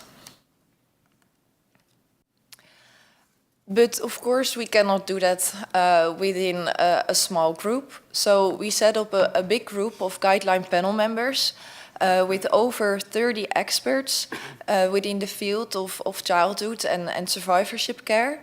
And this panel includes advisors and coordinators and survivors, and consists of medical doctors, nurses, psychologists, all that are sharing their experiences and their personal knowledge about transition, working in the field on a daily basis, and helping us in the systematical process of going through all the evidence and all the formulations of all the needs and preferences that we could identify. So Jaap and me are coordinating this process from the Princess Máxima Center, but over 15 countries are involved in the development of this guideline. So I would rather say that it takes a continent to develop a guideline and not just a small team. Developing a guideline usually takes several phases. And we started in the preparation phase on formulating questions that we need answers to have a complete set of recommendations. So the first question that we are focusing on is what are already existing models for transition. Then the second question is what are possible facilitators and barriers for an optimal transition. Third question is on what are the needs and preferences of survivors and their families. And the fourth question is what is the effectiveness of transition models. So again, when we're looking at the guideline process and what we need to formulate our final set of recommendations is scientific knowledge, experience of clinicians, and the experience and values of patients. To start with the scientific knowledge, what we did is we performed a systematic search in online databases to identify everything that's already known about transition for our population. So we ended up with 2,000 articles that were of potential interest for our guideline. Then very systematically we went through all of this evidence and we ended up with 95 articles that really answered to one of the questions that I showed before, to either the needs and preferences, existing models of transitional care, facilitators and barriers, or the effectiveness of transition models. In the next step, we wanted to summarize all the relevant literature into tables that showed all characteristics of interest about the transition process to our questions. And then we ended up with 87 summary tables with overlapping content, overlapping findings between all the articles, so that we have one summary of what is really proven to work or proven to not work for this group of patients. And the next step is that we grade the findings and formulate our recommendations. So this is what we are currently working on within this project. But also, as I just said already twice, is we need experiences and values of clinicians and patients. So what we did is within the EU-CAYAS-NET project, we also organized some events to document observations and organize interactive sessions with patients, with parents, with healthcare providers to identify everything that's needed and everything that's preferenced about transition. So we organized 3 peer visits to Utrecht, the Princess Máxima Center, to Barcelona, SGD Cancer Center, and to the Medical University of Vienna. And we observed everything that these very outstanding clinics already provide regarding transitional care.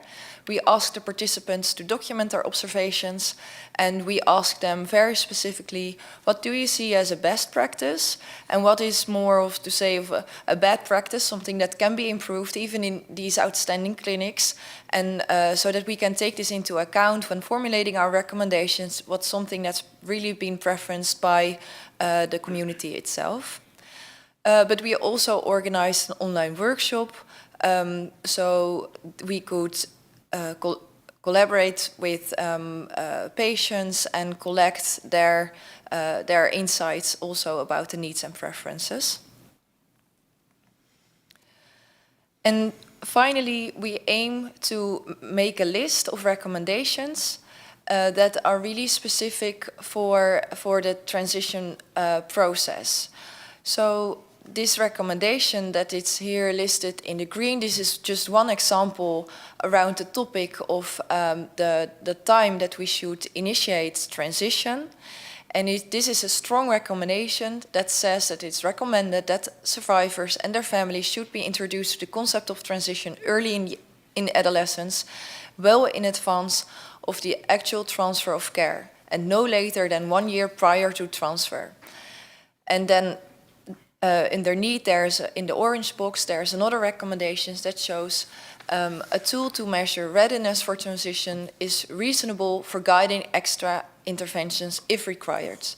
So these are just 2 examples of final recommendations that will be listed in this written document, with also shown the level of evidence behind it, so that we can structure and optimize the transition process.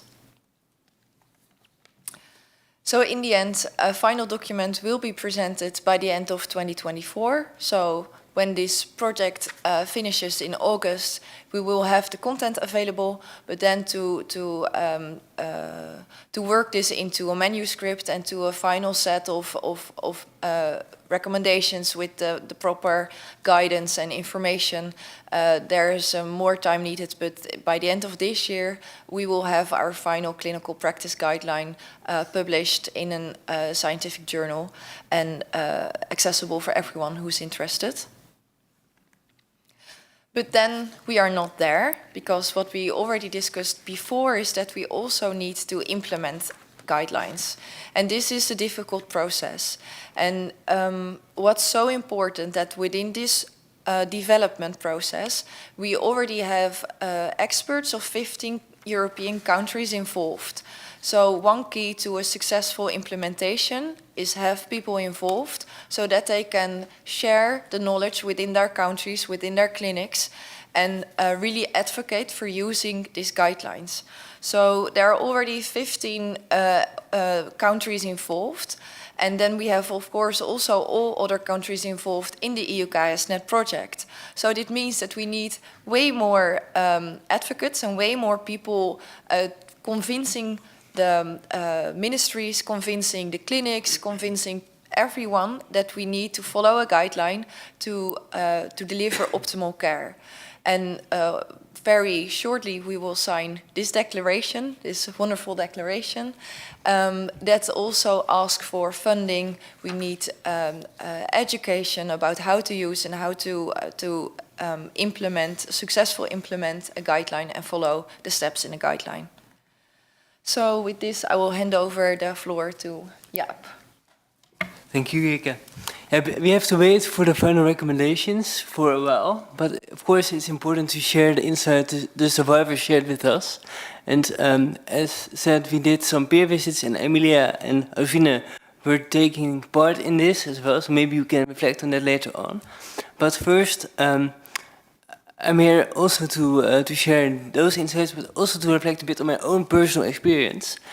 We have to go back to the year 2000, when I was 11 years old. I was diagnosed with a Ewing sarcoma, and I was treated in the Radboud UMC in Nijmegen. And here you see the same visual Jeke presented.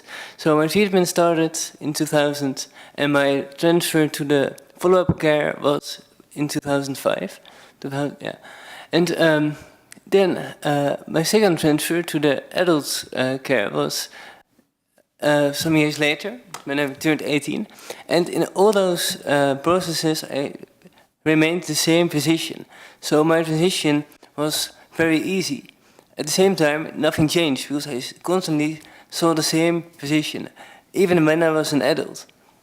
So my own process was not a very deliberate process. I wasn't prepared that well. I had to find my own way, and I missed information. And this is just one example of one of the 500,000 stories people can have. And now I'm going to share with you some lessons we've learned in the EU-CAYAS-NET project. Here you see the peer visitors in the Princess Maxima Center. And the first lesson we've learned was that survivors and their parents benefit from clear coordination.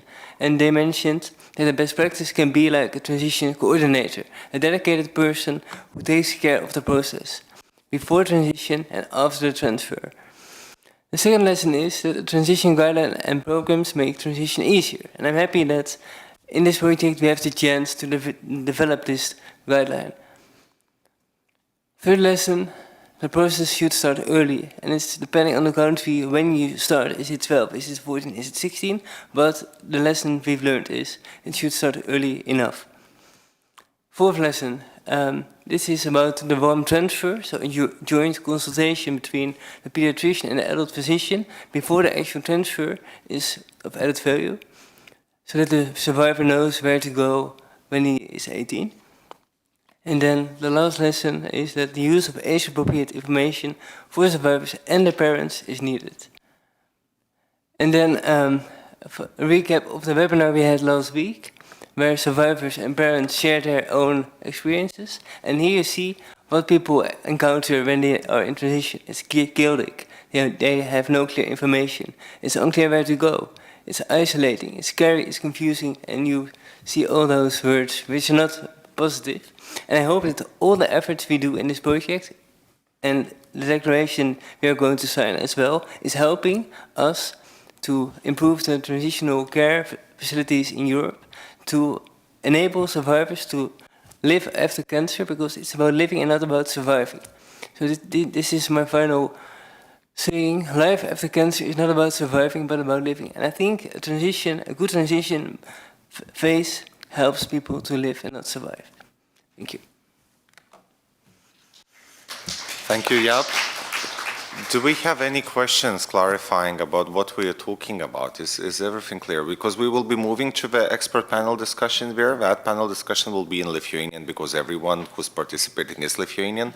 But on this section, on the presentations, any immediate questions, comments? Please, can you also introduce yourself? Hi, so I'm Lina. You can call me Lina. I'm Jankauskaitė by surname, and I'm a chief for rare and undiagnosed diseases in Kaunas clinics for adult and pediatrics.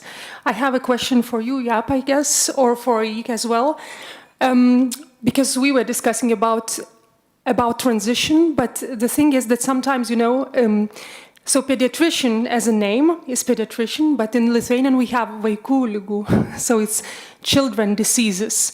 And how you as a patient, for example, felt if it's fine for you to be cared from this side because you are adolescent and you want to be adult already, so maybe this is a burden, So when the transition should happen, it's 18, or for example, Belgium and Netherlands, you have older patients who can be cared by pediatricians as well. So, is there a psychological thing here? What's your opinion on that? When it should be, the transition should happen? When? I think transition should also a bit tailor-made, so you have to look on the individual patient, what's best for the patient. And if you have this strict age limitation, you are now 18, you go there, it's too harsh, I would say. So maybe the patient isn't prepared yet. And the thing is, I didn't mention, but before transition, mostly the parents are the ones in the lead of the care. And then you turn adults, you turn 18, and then you have to do it on your own. But if the survivor has neurocognitive damage, maybe he's not able to take on this care, to take on the lead in the care. So you think it's all about tailor-made care, and what Jike said, personalized care. So, and you mentioned the psychosocial issue. In the Maxima, it's like this. We are a pediatric hospital with an adult late effects clinic with adult physicians working in the pediatric center. And this makes it easy to transition from second floor to ground floor. You stay in the same room, you stay in the same hospital, but we have people from 70 going to the pediatric hospital. And this is, I think, the unique setting of the Maxima. And I'm still under, I go to my long-term follow-up clinic in my center of treatment in Nijmegen. And now I really have a separate ward and adult physicians. So my transition was more difficult than it is now in the Maxima. Yes, and some additions to your question. What we've been able to identify, there's very limited knowledge about interventions that could be used to assess transition readiness. So there are some questionnaires that you can use as a physician to get informed. But as Jaap said, it's always an individual process, and that's why we need proper education for the healthcare providers too, to know what specific points you should pay attention for to assess if someone is already ready to go to another facility, for example, to another department, and this could also be gradual. So, for example, start with the adult physician doing its consultations still in the known setting, and then later going with the adult physician to another setting. So it could be also a stepwise process, but we try to integrate in the guideline also some recommendations on what interventions can be used to assess transition readiness. But spoiler, there is not so much available to say about it. Just I want to comment because it's very nice, and I do agree with personalized medicine very much, just that our local legislation is not so flexible. So I think it should be the first step to have more flexible legislation, because otherwise it does not work. Any guideline won't be implemented. So I do think it's something to think about today. Thank you, very good comment. Jaap and Katie. So the same goes for treatment. If you are 21 and you have a childhood cancer, maybe you are better off in the pediatric setting, and you have testis carcinoma when you are 16, go to the adult clinic. So again, so for treatment, look at what care is best for the individual patient. Thank you. I think what you have brought up is very, very relevant for a lot of countries, a lot of European countries. So legislation is king, right? You're either treated in a pediatric setting or in an adult setting. Now, transition here in a very strict term is going from pediatric to adult care. Yes, also to follow-up, but also going from a pediatric to adult care setting. So to start with is wherever by legislation it needs to take place in your country. So personalized, not so personalized, whatever, but you do need to have a program for those patients that are going to be going over to an adult care setting, period. But the other question that you asked is the optimal care for, let's say, a 17-and-a-half-year-old, but they feel the optimal care setting for them is a pediatric oncology unit with 5-year-old and 8-year-old children, or an adult unit. Again, we say that legislation is king. So within this project, we are actually developing another set of guidelines for adolescent and young adult care. And as we said, according to the WHO, a young person in the world is up until 39 years of age. Now, a lot of adult doctors are like, that's huge, that's a massive age range, right? But today, we have actually many examples of adolescent and young adult clinics or adolescent and young adult wards in a bigger hospital that are mainly aimed for 15 to 24 or 15 to 25-year-olds. And where it's not possible, I come from Hungary, we do a lot of work in Eastern Europe, we had conversations and roundtables in Romania about young adult care, and there we needed to find the sweet spot of what kind of services and provisions would make a pediatric department, a pediatric clinic, more appropriate for handling the needs of adolescents as well, and those in reproductive age who need to be given fertility consultations, who need to have conversations about sexuality, dating, about going into higher education, what happens to them if they are close to 18. So what kind of services can you implement already in your healthcare system without having to chuck out your entire legislation, which is clearly up to 18 or after 18? And Also, what can happen in these massive hospitals that cater for the majority of older patients, where there is not one picture, not one brochure, not one guideline, not one information for the 20-year-olds and for the 30-year-olds. So there are some steps. There are some low-hanging fruit that some of these systems can consider to make it better and to focus on this age group of young people up until the age of 39. Thank you, Katie. Turime klausimą ten. Labą dieną, esu Žana Andrejeva, Lietuvos slaugos specialistų organizacija Vilniaus apskrityje. My name is Jana Dreva. I'm a specialist of young patients. Thank you very much for this session. You focused on the doctor-patient relation. Thank you for mentioning the role of nurses, who are sometimes closer to the patients than doctors. I appreciate your holistic approach towards the patient and his or her family members, and the individualized approach. When it comes to recommendations, yes, everything sounds great, but what about the practical approach? How do you envisage programs meant for children, families, and even adults have certain problems with information, with the lack of information. So I wonder, how do you manage to implement those recommendations in practice?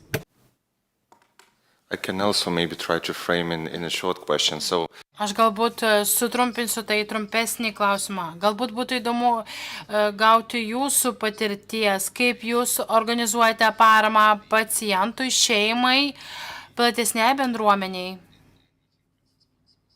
Princesės Maksimos centre. I think your question has to do with implementation, because a guideline without implementation is nothing.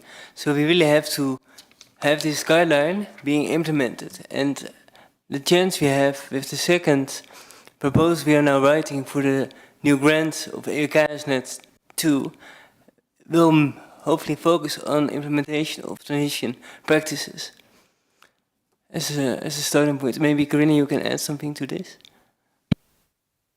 Yeah, thank you. And so I would like to also pick up something that Jelena was mentioned before. So one very, very important step of implementation is that these things need to be written and put in our national cancer plans, because for implementing, and we know that a huge barrier for implementing all of these survivorship-related programs is resources and funding in the institutions. So we need personnel, we need highly qualified and trained personnel, we need all, the logistics, the facilities, but where does this come from? So we need money for that and funding. And so when we speak about implementation, it will not go from today to tomorrow, and it needs all of us working together and going hand in hand. So patient organizations, healthcare professionals, researchers, to the politic decision makers, and say this needs to be implemented because it is important for our community, it's important for the patients, and we need to put that kind of relevance on the political level to it so that we will also allocate the funding that is needed for that. Thank you, Karina. And also to add on this, we are already looking towards the implementation process in the Princess Máxima Center. So I have a student who's doing now interviews with our late effects healthcare providers and asking them, what do you need for optimal implementation of our guideline? So we should not forget that the transition process for survivors is a process, and it takes time, but implementing a guideline is also a process and needs time. So it also includes a preparation phase where we ask the healthcare providers about their needs and their ideals, and what the practice actually looks like, and how we can contextualize the set of recommendations to a specific healthcare settings. And this also involves identifying the local context, identifying what kind of recommendations match best with the local practice and what kind of recommendations match best with the needs of the specific group. So, for example, the recommendations that are in the guideline could match for the Dutch population in a different way that it's needed in other countries. So that's why you really should contextualize the situation of one written document into the clinical practice. Aš dar papildydamas ir uždarydamas šitą. By closing this part, I would like to say Yike mentioned in her presentation that when developing these guidelines, peer visits were arranged in the best practice centers. And after those visits, reports were made, 40, 60 pages each on what has been seen there. And those reports analyzed the implementation of various practices in best practice centers. I do not know whether those reports are made in the Lithuanian language. They are in the English language, but if you are interested in them, we can send them to you. The systemization of the information has just started. Different institutions worked on different objectives and tasks. And we started this project by analyzing the examples and practices in Europe. We compared those practices and finally we looked into the publications in the European Union, in the US and Canada. And we try to contextualize it within the European Union and adopt that within our local context. For example, in the Netherlands, the medical standard is much higher. We don't have so many financial resources. We cannot copy-paste. We are actually making this guideline as a golden standard. We're not speaking about the contents of the guidelines, so we cannot describe everything.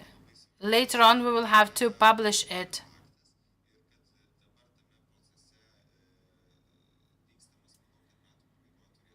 I think that at the end of the year, we will have concrete results and the finalized guidelines. I thank the speakers in this session, and now we'll move to our discussion with the Lithuanian experts and participants. I will briefly introduce the participants of this discussion. We have here with us representatives of the Ministry of Health, Angelika Balčiūnienė, advisor at Specialized Healthcare Division of Personal Healthcare Department of the Ministry of Health of the Republic of Lithuania, Jelena Roskon, head of the Center for Pediatric Oncology and Hematology at Vilnius University Hospital Santaros Klinikos, Children's Hospital, Giedrė Rutkauskienė, head of the Pediatric Oncology and Hematology Center at the Hospital of Lithuanian University of Health Sciences of Kaunas Klinikos, Birutė Basiūnienė, head of Chemotherapy Department, National Center Institute, member of the ESMO Practicing Oncologist Working Group, and Emilija Gimžauskaitė Česlevičienė and Aušrinė Kevalaitė, EU-CAYAS-NET ambassadors. I want to start from the patients. Let us start from practice and then move to politics. So Angelika will be the last to speak on our list. We have more than an hour for this discussion. So in the first round of my questions,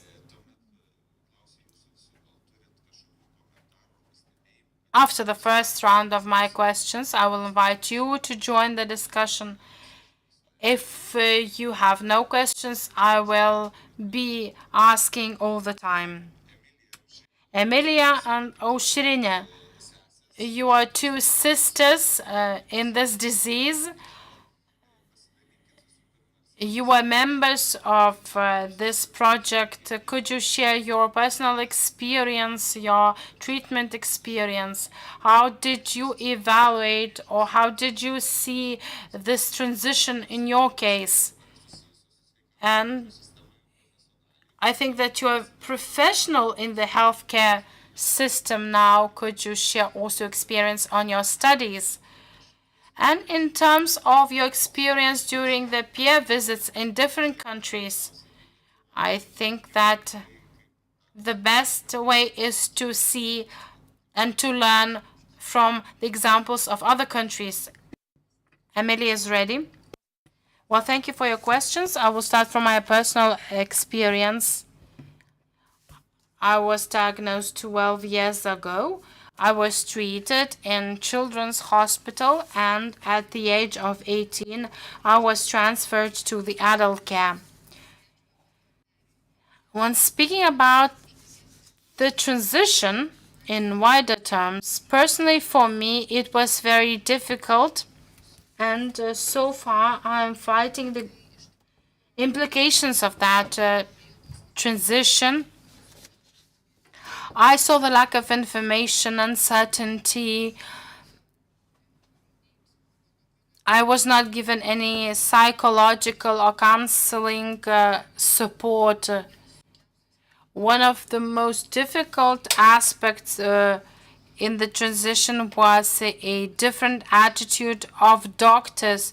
We had a family ambient environment in childcare, and I was transferred to the adult direct communication in adult care, and I felt this drastic change in communication, and I really feel the outcomes and consequences of that. And I also felt the lack of information provided to me, the lack of support, the lack of structure of follow-up care, which means that I had to find my own path here.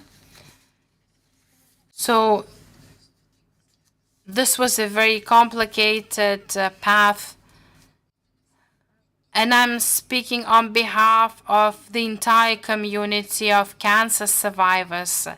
And the life of the survivor was difficult, not only in terms of late side effects, but also the difficulty of reintegrating into society, because we face the fact of myths about cancer. And in educational institutions, I had to experience difficulties, and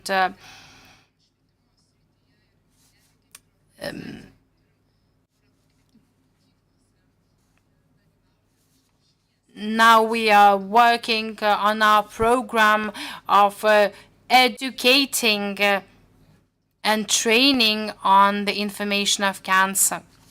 And we are focusing on schools.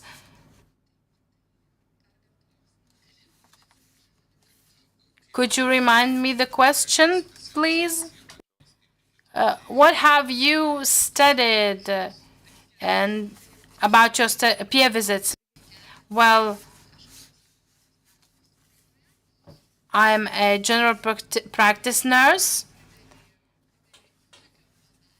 and I believe that my disease made a very big influence in choosing my career. I was inspired by nurses during my treatment period. This was really inspiring for it.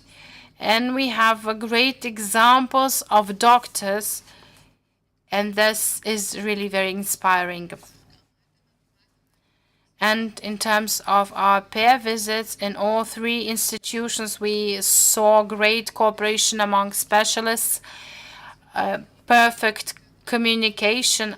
I was inspired by this because I personally was not informed. I was just told that you would be transferred to adult care. So I felt a lack of information.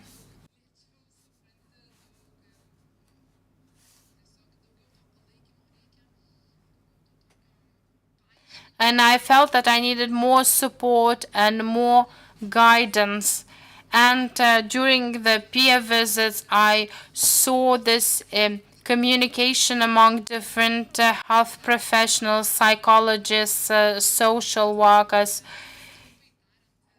And things that really inspired me was cooperation between specialists and among specialists, so that patients are never left alone, never left on their own. Everything can be explained to them and they can refer for help and they know where to go. 12 years ago, I was faced with many problems. 12 years ago, I was faced with the problem of having no information, having no assistant or assistance, and having no knowledge of where to go and where to refer to.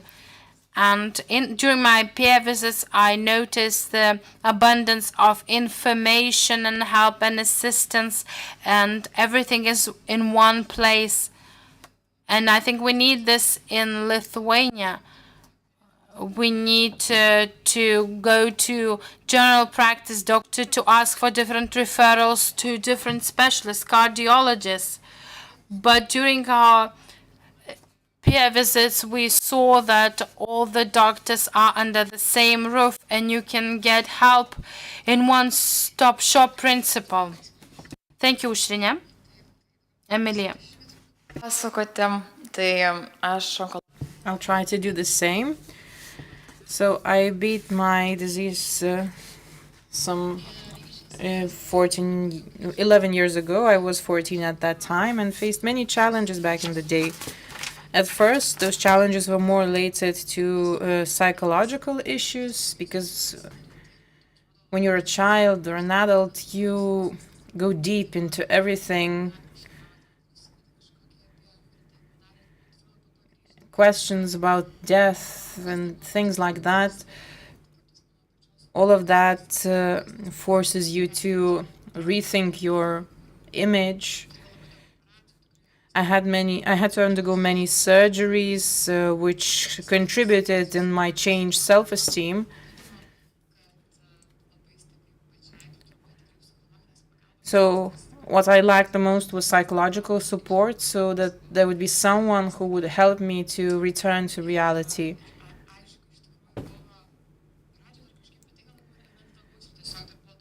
So initially I focused on that.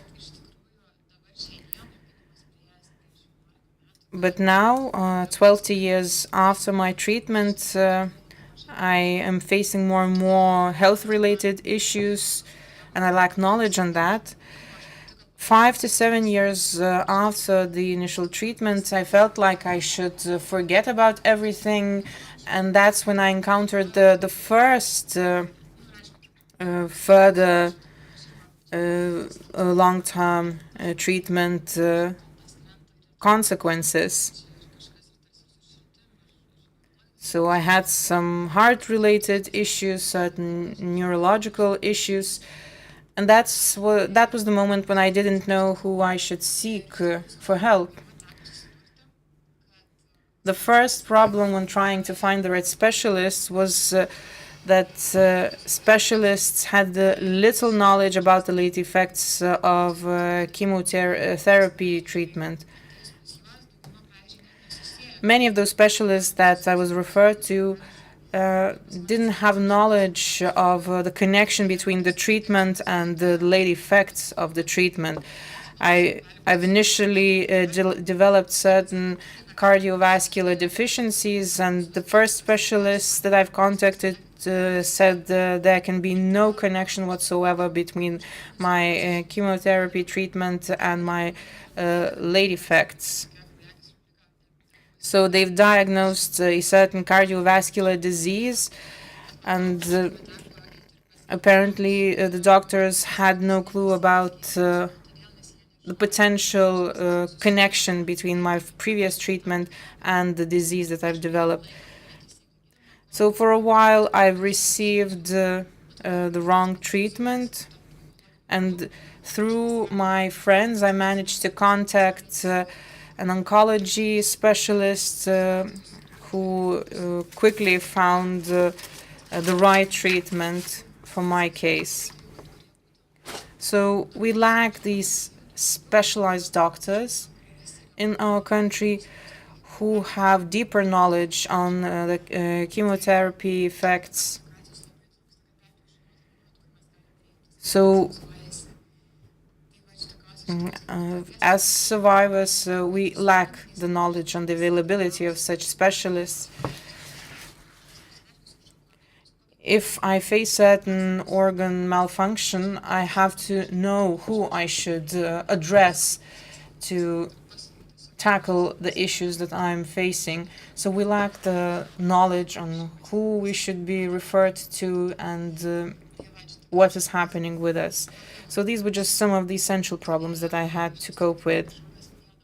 And as Šarūnas has mentioned, we have established a youth association for cancer survivors, and we are very much preoccupied with the dissemination of the information. But this process requires greater support from others so that people are informed, well informed on the assistance available. Now, I myself have chosen the path of a psychologist. Again, I was inspired by my own disease. I knew I wanted to become a psychologist when I was receiving treatment. So I was strongly motivated by my disease, but I would very much like to use my knowledge for the better of others. There are many people who approach me, asking me who they should be referred to.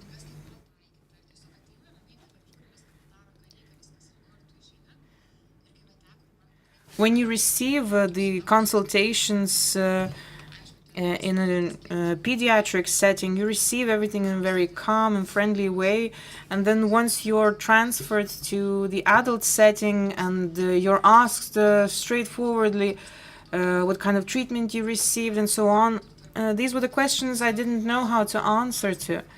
So perhaps we should think of the ways how information from one setting to another could be transferred to make it easier for the patients in the later stage of treatment.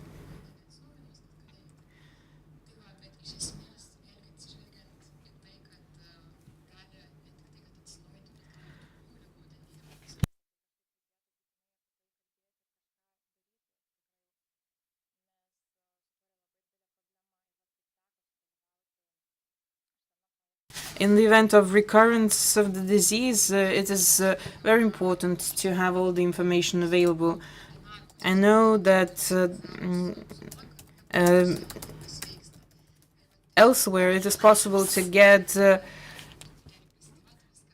psychological assistance in order to think about certain stages in your life. So I believe this kind of support, psychological support, is very much needed in our country as well, because this is the kind of process that forces you to rethink your life, and it's very difficult to cope with all of that. Another thing that reemerges in my mind is that monitoring is well developed in our settings. I remember myself sharing the information among our friends, but what is very important is to know who you should be referred to In the adult setting, you have a chance of being referred to specialists, and it is not necessary to have all the information on the possible research or checkup that you need to undergo, because those settings are well aware of the specialists that the patients need to have contact with. Well, thank you very much. It is always very important to know what is the practical experience of these patients, even though it seems that we have moved forward in our country. There's still a lot of things that are missing in our country. Thank you very much to you. And let us move on to the practicing doctors. I know that you have many visits scheduled, and still you managed to find the time to come to this event. Thank you for your dedication, because I know that the visits that you had to postpone will have to take place nevertheless.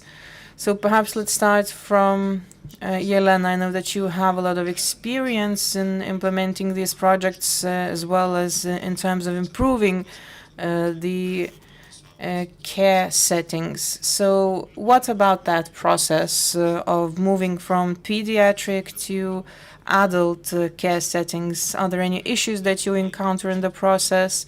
And why do we need those guidelines? You mentioned that we need to include certain things in the Beat Cancer plan, so perhaps you could add something more to that.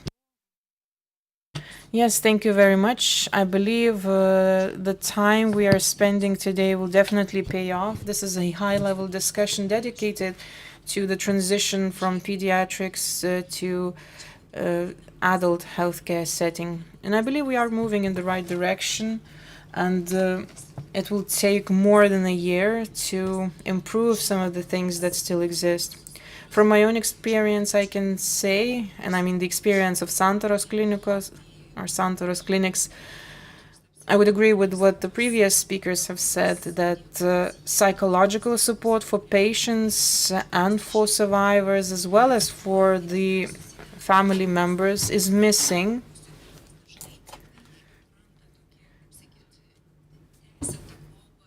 The parents of survivors, they continue this patronage of the children turned adults.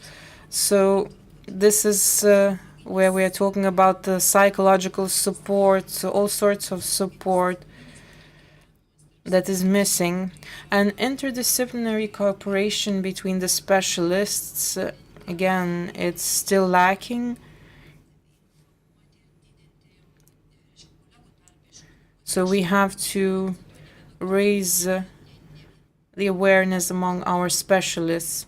And it's not a matter of the lacking oncologists, rather the lack of the specialists of other medical disciplines to make sure that the patients and the survivors receive the necessary care. So there are colleagues of ours that lack certain knowledge, so we have to continue interdisciplinary cooperation in education. Yes, we do issue survivor passports, which brings more clarity to our patients, to our survivors, and to their family members. The handover process from pediatrics to adult setting, it does exist in our clinics, but still it's insufficient to make sure that it's as smooth as possible and raises as little stress as possible. So perhaps that would be it for the beginning of this discussion. Thank you, Yelena. Giedre, thank you for coming all the way from Kaunas. Well, thank you for inviting.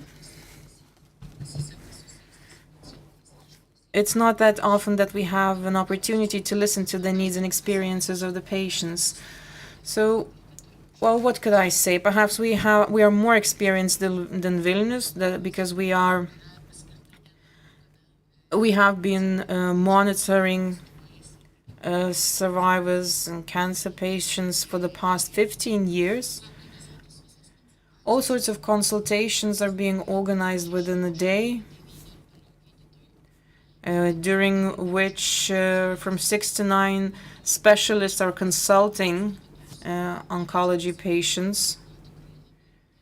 I have to say that it's a very difficult job in order to achieve this, because you have to go and convince a number of different specialists, neurologists, and many other specialists to devote their time to these patients, because they have their own patients and they have to move the visits to another time slot in order to accept oncology patients.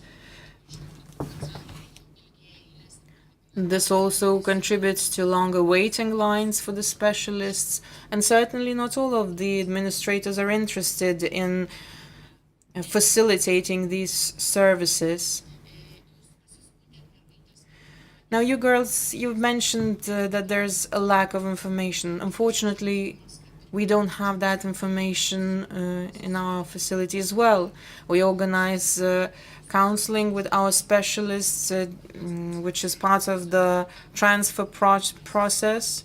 But whenever those patients ask us who they should contact next, we don't know that. Because when it comes to pediatrics, they have oncohematologists, and as for the coordination with regards to adults, so the doctor sitting next to me could tell you then what comes next. We are working under the premises of a pediatrics center, so this means that we're consulting children, and when it comes to adults, we have to issue referrals to adults specialists. The same goes for psychologists. We have psychologists under our own premises, but whenever you leave pediatric settings, I'm not sure what happens next in the adult setting.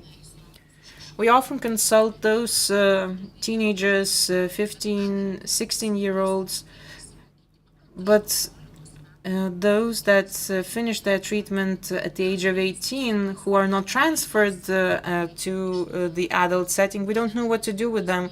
What about those that start to receive their treatment at the age of 18 and are quickly referred to then to the adult setting? We don't know what to do with them. Sometimes the provision of psychological services are organized for teenagers who later on continue to receive the same services even though they're aged 20.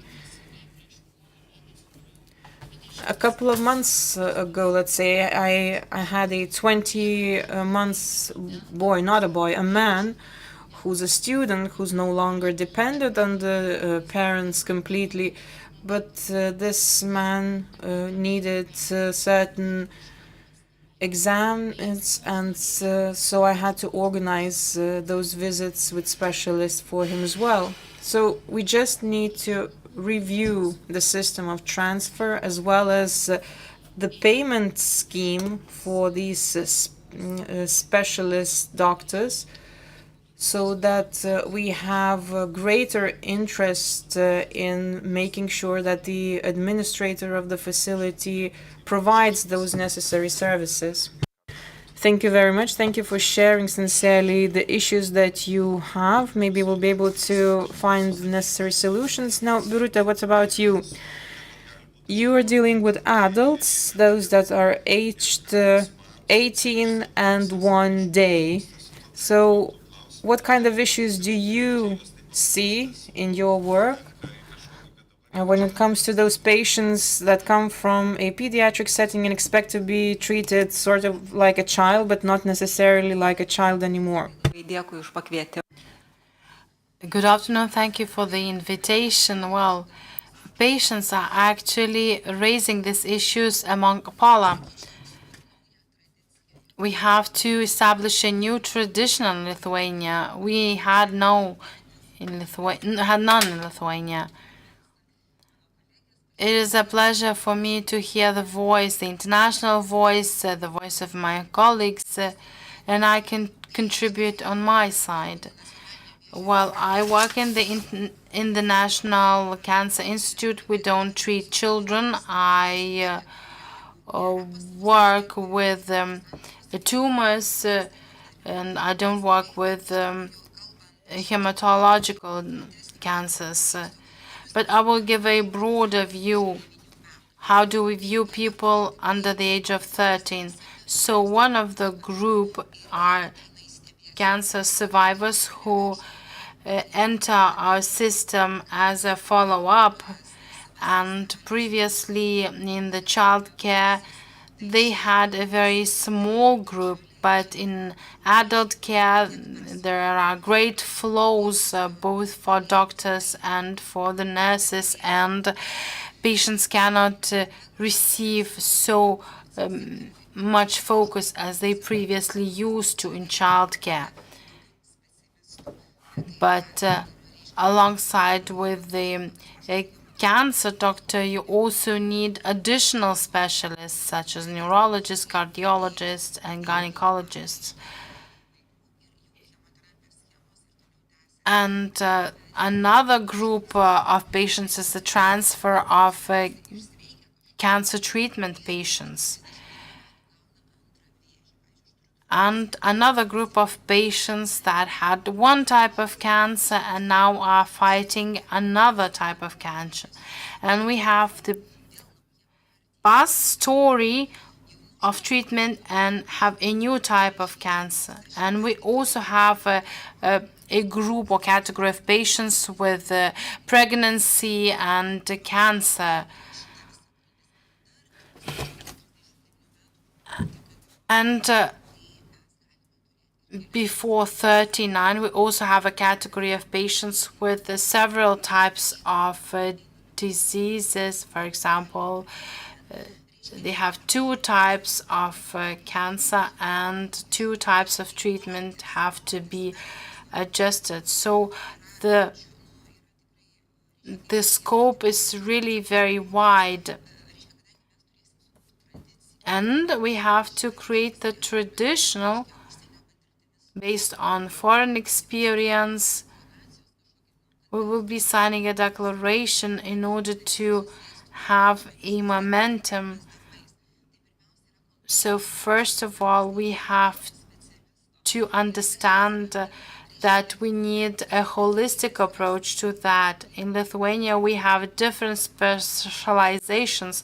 In Lithuania, we have oncohematologists in terms of child care, but in adult care, we have hematological diseases. We also have tumor diseases, or chemotherapists or radiotherapists. And we also have, in addition, many other practitioners such as GPs, and these are also very important. Well, certainly those specialists have the right to lack knowledge, but we, as a National Cancer Institute, organize different trainings and seminars. And we have recently had a seminar on the toxicity of treatment.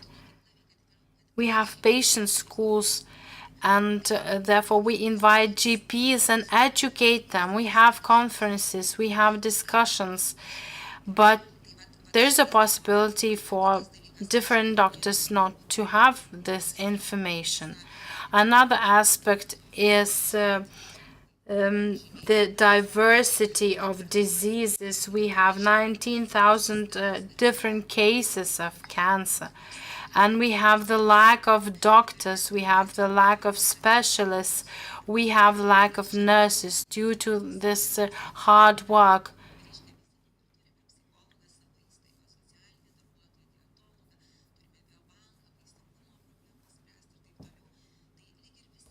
We have different specialists, but we do not have this holistic approach and a chain of specialists working together.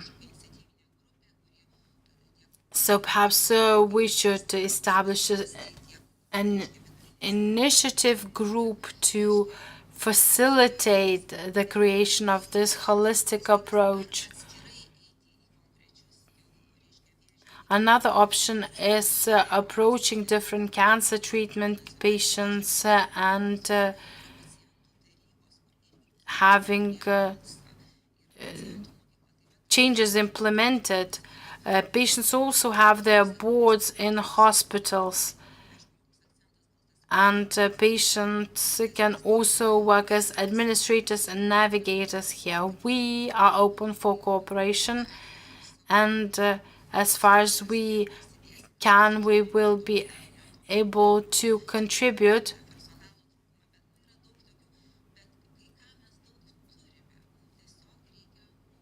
We have many types of help, but we need to synchronize it and we need to coordinate it.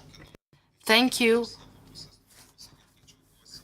I'm very glad that we have this new tradition.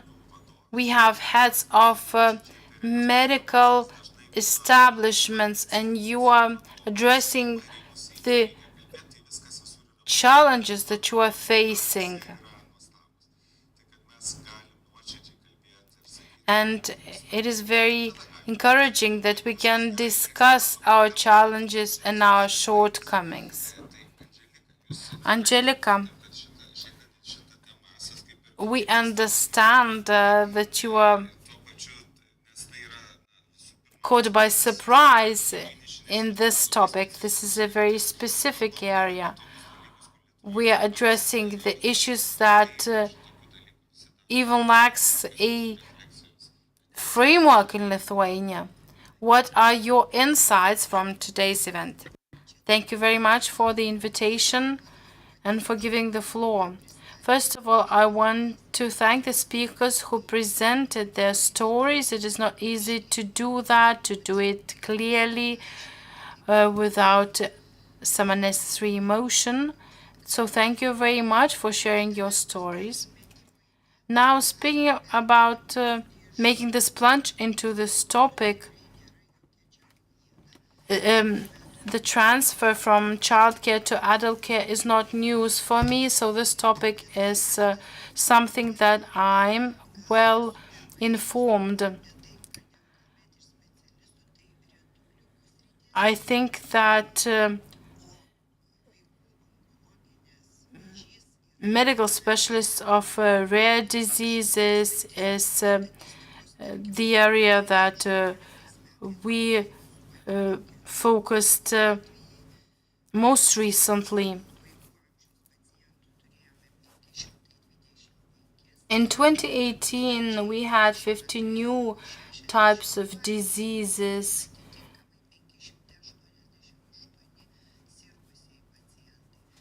And we had 525 patients. In 2022, we had 62 new cases with 588 patients in total. We can see that life shows that legislation can be very effective, but it takes time to change thinking and to change things. Sometimes we're faced with some challenges such as the COVID pandemic that forces us to focus on one or another area. In terms of rare diseases,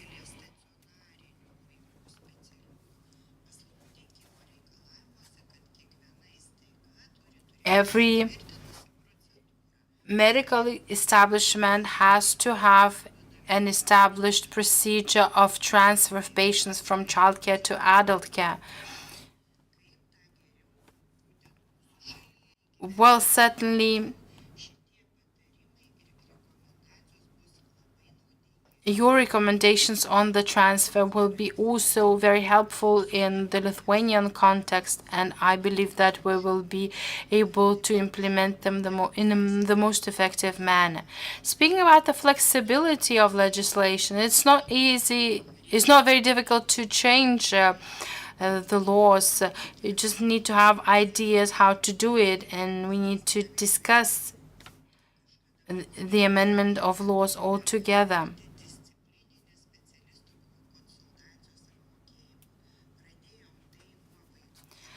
In terms of multidisciplinary care, we lacked that in the past, but we managed to implement this in Lithuania. We implemented this in childcare first, and later on we did this in adult care.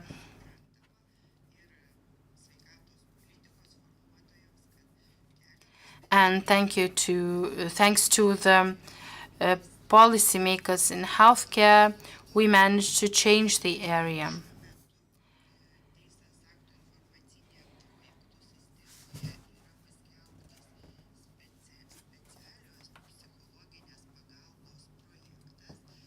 So far, we have drafted a law on the psychological help for patients with rare diseases, in addition to the one that is regulated by our laws. In Lithuania, all the citizens have the right to refer for psychological help. But we also have additional provisions on that will hopefully be put into law. So this was my brief insight. If you have any question, I'll be able to answer them. Well, thank you. Actually, I feel much better when I have so much knowledge. We have many things that we can be proud of, actually. Now I would like to give the floor to open the floor for the audience. I'm Rita from Radviliškis Oncological Hospital, and I'm an oncological patient for more than 10 years. I do not know what it means, the transition, like Aušrinė and Emilia had.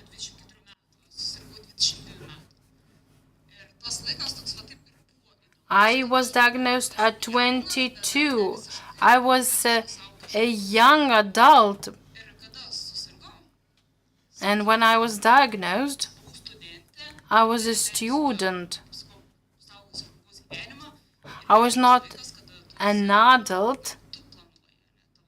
I was having plans for my career, for my family, and suddenly, one day I had to make a very long pause.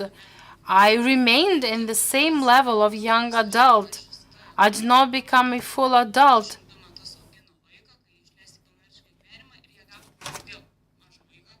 And my parents actually were faced with the fact that they brought up a child until the age of 22, and at 22 they got a baby they had to feed, they had to care for, and they had to bring up another baby in me because I was a cancer patient.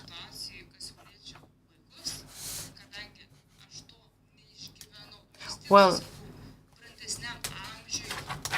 I was diagnosed at 22. I was not a child. I was more mature, but many things seemed much more easy for me. And I think it is very difficult for children. I'm studying social work.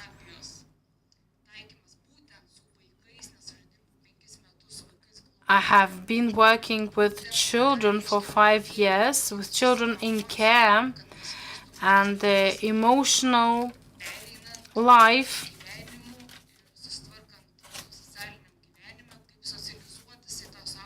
socialization in adult life,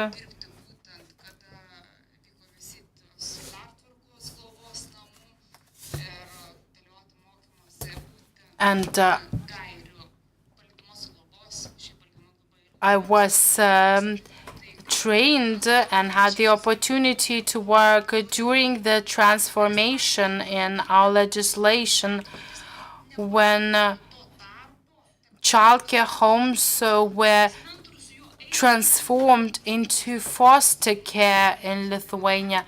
And for me, a very positive thing was that children in foster care had mentors, and those mentors could help them even after the age of 18. And I think that in cancer care, mentors would also be very, very useful. And it doesn't matter the age. Even at the age of 40s, mentors would be very useful. We have case managers now in the social area, but they are faced with so many challenges.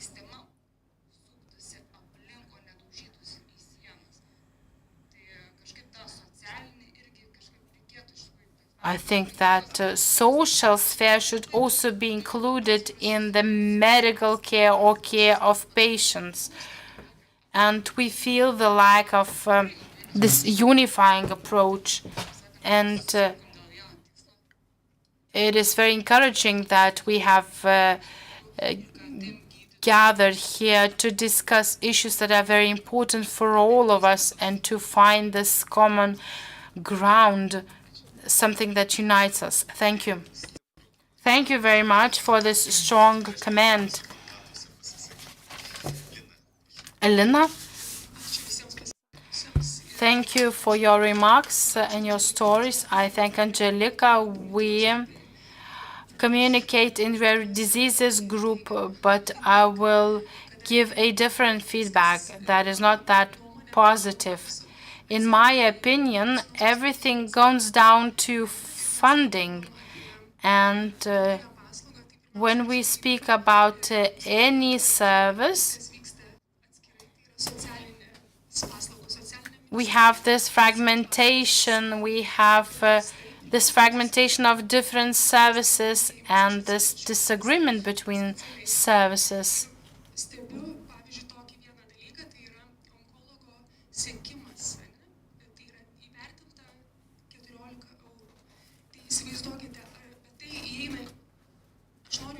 And I can see the pricing for the services of specialist healthcare services.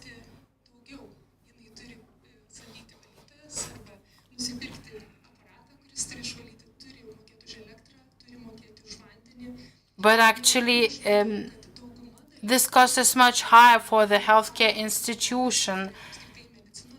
We have medical economy that we fail to assess or fail to evaluate in the proper terms. And if we want to save money, it means that we don't give funding for certain areas, and certain areas are underfinanced, underfunded.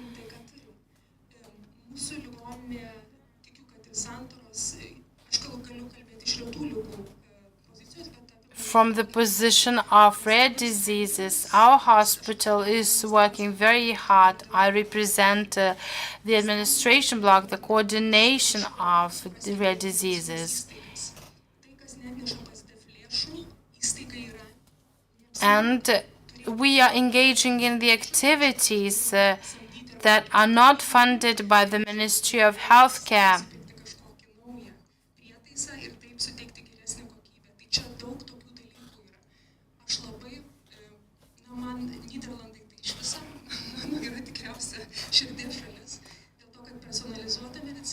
Personalized medicine is something that we should target at. This is not a unit, and this is not a sum of money per capita. Only this way we can achieve quality. If we have a coordinator that can take a patient and help him or her in the process, then it is much better for the patient. But I think the Ministry of Health should answer this question. How should we do this? Well, we thank Angelica. Your team is really very helpful, but I wish to have many more positive changes. But we want to change. We would like to have a different type of funding from the compulsory health insurance fund.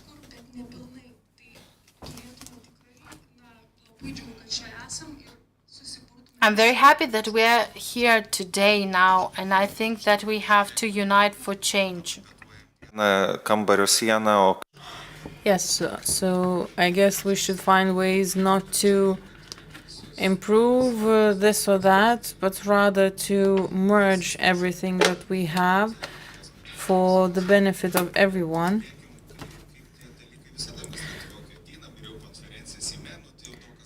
Well, whenever we organize events in the CAYAS, in the Parliament, we expect that cry for greater funding will be heard. But let's not forget that innovations in oncology, they start when we want to introduce a certain leapfrog. And it's that moment when we look towards the EU and the practice that is implemented on a European level. And we manage to see that there are cases when certain projects become larger projects covered from national funding. So my point is that today's topic is becoming a priority for the European Commission. The guidelines that we're discussing today was part of the tasks formulated by the European Commission, which is why we have invited our partners to contribute to the delivering of those recommendations. So it would be quite natural to ask the Commission what comes next. So we have the recommendations, we have the states that are willing to implement them. Why not having pilot projects for the implementation of those recommendations? So that's the idea of our event. Whenever the Research Council of Lithuania informed you about the available tenders, one of them was a tender for improving life quality for survivors and cancer patients. A tender that would deliver up to 36 million euros for 6 projects. So we see that the Commission maintains its focus on those issues. So what we have to do in our own turn is to see what's the situation in Lithuania, and we have those joint action programs where co-funding is possible. You informed us about the best practices in terms of rare diseases. And the European Union again started from certain pilot projects by identifying specific issues, and we managed to reach a certain breakthrough. The same goes for oncology child patients. So we have about 60 new rare disease cases.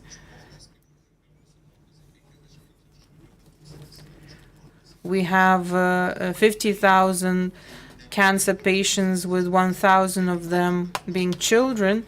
So let's focus on those that are receiving treatment at the moment. Certainly, we should be focusing on the transition period, but what you all mentioned was further monitoring.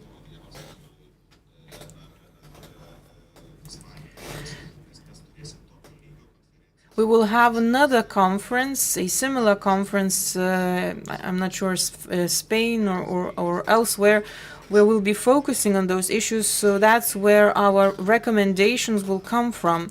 Karina has presented to you certain recommendations within one specific area, and we will later on focus on career and education.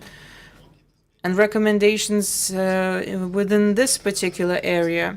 Another package of recommendations will be focused on mental health and well-being. And Katie has presented to you quality, diversion, and inclusion. Those are recommendations that have already been prepared. So if we can recall the year 2022, there was not much to discuss in these terms. But in the year 2024, we will have recommendations delivered by best experts that have been drafted in cooperation with the European Commission and specialists that will later on be taken on the national level. So we are in the spearhead of innovation. This is where we are beginning our path. Our countries will follow our suit. We wouldn't like to be at the bottom of that list of countries. I will mention the declaration at a later point. I will explain to you why we are framing certain things in one way or another. But I just wanted to tell you that we do have a plan, and to have a better plan prepared, I would like us to discuss and enjoy this opportunity to discuss. Hello, everyone. I'm a person who's always interested in the implementation phase. I always say that an idea is but a hallucination if we do not think about its implementation. And yes, funding and resources are important for the implementation, but what is needed first is the determination to achieve that idea, that vision. So what I see today, that everyone today is sitting around this table is driven, and perhaps we could take everything step by step and make the first step today.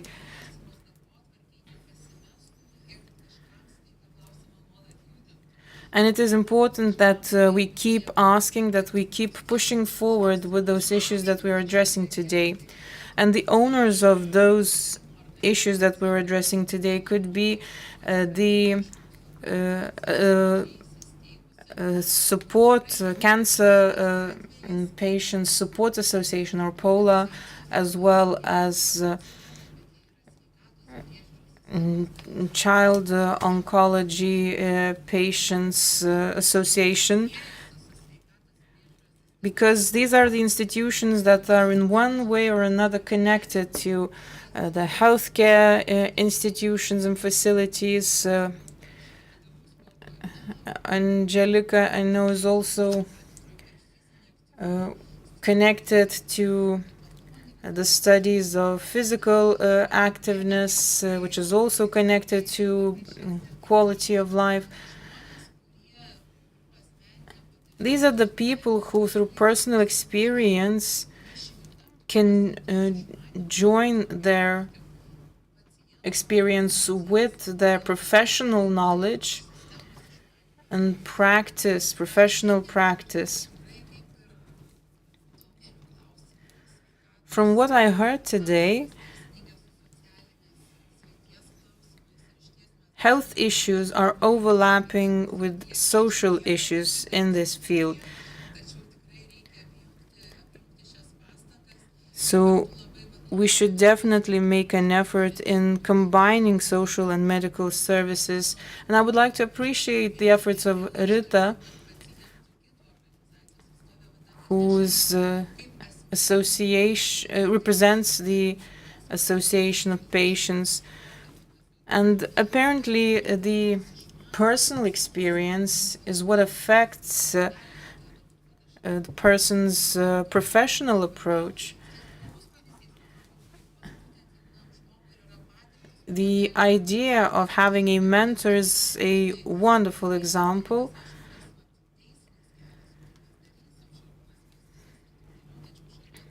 The legal path to be presented by Šarūnas is something that we will be discussing, but what is important is not to lose momentum on our agendas. Patient associations are being established under major health facilities. Since I represent POLA, my task is not to lose momentum on our agenda with regards to these issues, and I hope that we will keep the focus on these recommendations in our work, in our turn. So I hope that everyone that is present today will take it personally in terms of what they can do in their own position in order to achieve the results of today's event. So from today's event, I believe that I've established certain contacts that gives me hope that I will be able to maintain those contacts, and I hope that what we've discussed today will not end with this conference, and we will continue with that. Thank you. Any more questions or comments? Thank you for the invitation. I would like to take the opportunity of having a representative of the Ministry of Health today and say the following. We are constantly mentioning the lack of specialists, but perhaps we could make sure that the specialists are able to go hand in hand with the improving treatment for these patients. So I hope you will make sure that our specialists receive the necessary training. Europe, the rest of the world, is moving forward and developing new ideas, new ways of treatment. So I hope our specialists will be able to go hand in hand with the developments, and you will find a way how to train our specialists on the innovative things that have been developed rather than focusing on obsolete knowledge. Well, I myself could also inform you on what we as specialists can offer you for your specialists. Neringa has already informed that we're organizing certain webinars that are joined by psychologists, social workers, nurses. And I mean the participants, not the speakers. Those webinars are recorded, they're available on YouTube. Those who find those 90-minute long videos too long, there are 15 minutes long videos available. In other words, we are delivering knowledge, the kind of knowledge that is produced bit by bit by different specialists, and we can share that knowledge among us. On our webpage, we have about 2,000 of different topics covered, both in English and Lithuanian. The information will be further supplemented. So now that you have taken part in this conference, you are aware now that there is this web page available with all that information. In addition to that, we have people present in today's hall who are willing to inform you and who are willing to get informed. Certainly, everyone's time is limited. In addition to our professional work, we have our family life as well, and we have to follow the events taking place in such conferences. So it is difficult to follow everything and all the information that becomes available. But you can also agree that if there's someone who attends an international conference, you can just simply encourage those people to share the information that you've got from attending one or other conference. So public resources is one source of information for your specialists. And secondly, we should definitely organize more events for sharing European level knowledge. Because we have cancer mission, European cancer mission, we have a beat cancer plan, Both of the initiatives will continue until 2030 under the European Commission, and it's the year 2024.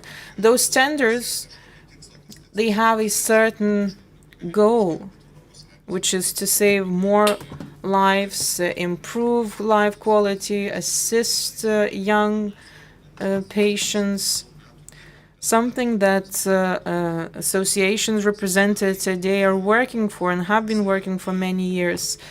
Pancreas, IOP, and others have been working for many years to make sure that these things that we're discussing become a priority. Funds certainly are important, but priorities that are set on a European level will definitely be transferred to the national level. And gaining support here, as well as from the European Parliament, who want to see more of such discussions taking place, is definitely important. There are many ministries that should be made responsible for a number of different issues. So this is just one of the events. We're gaining momentum. There will be more events held in the future. Well, I could go now into the declaration, but I wouldn't like to lose the opportunity to have greater discussion. Yes, Birute. Yes, the theory tends to lull everyone, and I myself am more of a practical person. So, who should assume the leadership? All of us are gathered here from the different sectors, and we are leaders in our own field. But I believe this should be a patient organization, maybe a POLA or some other association that is interested in change and development of a new tradition. So who should assume the role of the leader? Because for us as medicals, as doctors who are interested in administrative issues, the ministry included, we wouldn't like to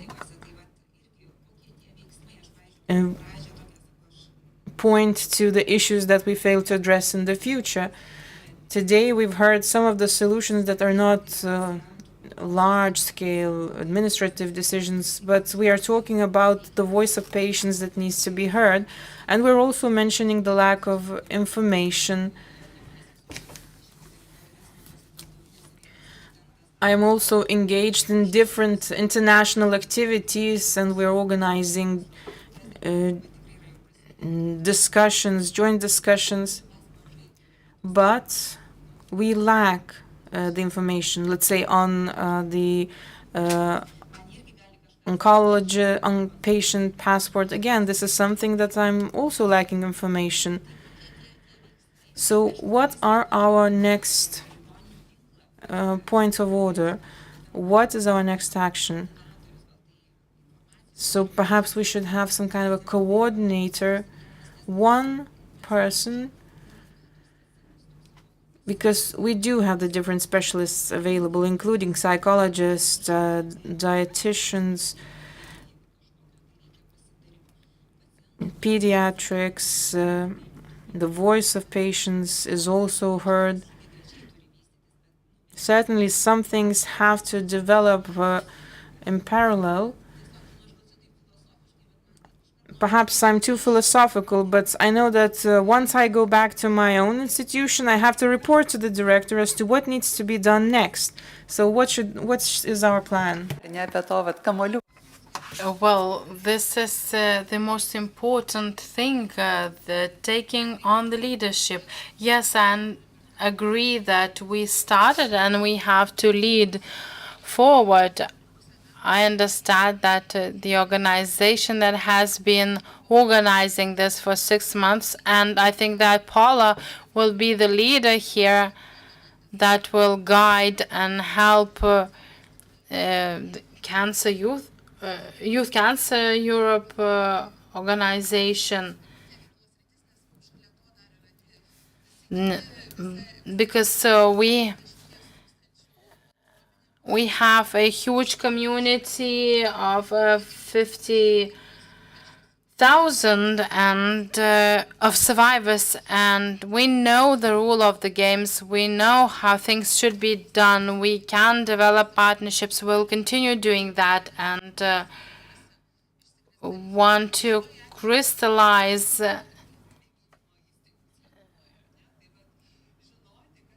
we need to know who is the person responsible in Kaunas clinics, in Santara clinicos. And here, things that we see, you notice it correctly. The key is not only in those two medical establishments. We need systemic cooperation with the GPs, with nursing communities,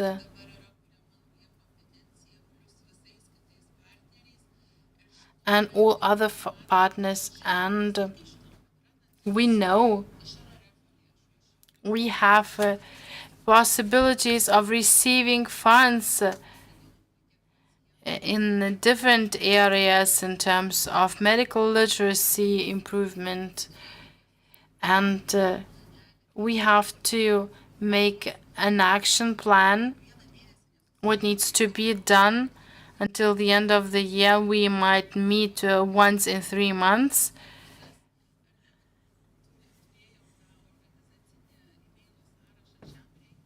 We had a list of emails for this event, and we will continue having that and including that email communication and communication through online meetings is so a way out, because in terms of nursing as well, we need to meet the needs. We need that medical specialists need training, need upskilling. And I think that systemic upskilling and systemic training is much more effective than individual training. And let us hope that we will manage to succeed. Giedrė, the last remark. Well, I have a practical question. When organizing care and transfer, we need to answer the question what model we're going to adopt, who's going to take care of that or manage that. Are we going to have a specialized chain or the primary chain within the health system? Where should those patients go after the treatment in childcare? Maybe the GP should do that, or the nurse in the GP office.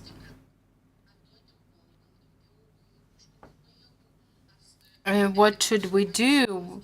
Should we educate the GPs and their nurses, or should we put on more responsibilities on oncologists? I think that this is being done in parallel. We have an oncologist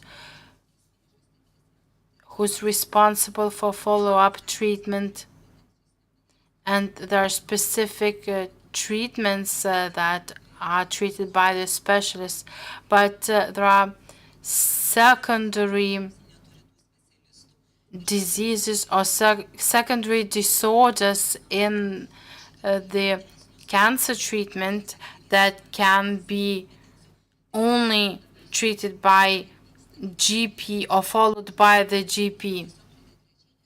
Yes, in parallel, because these are different competences. Well, in 5 years, we consider the patient a survivor.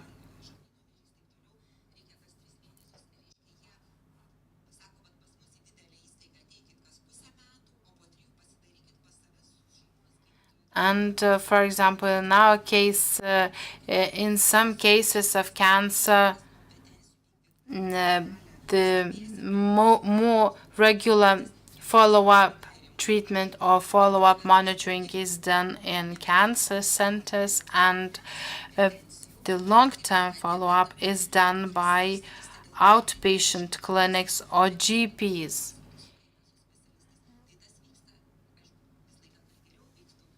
will certainly want that process and want that process to be improved, want that process to be effective.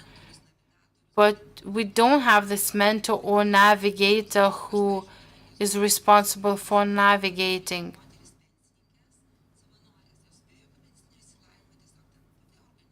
I've seen many examples in foreign countries where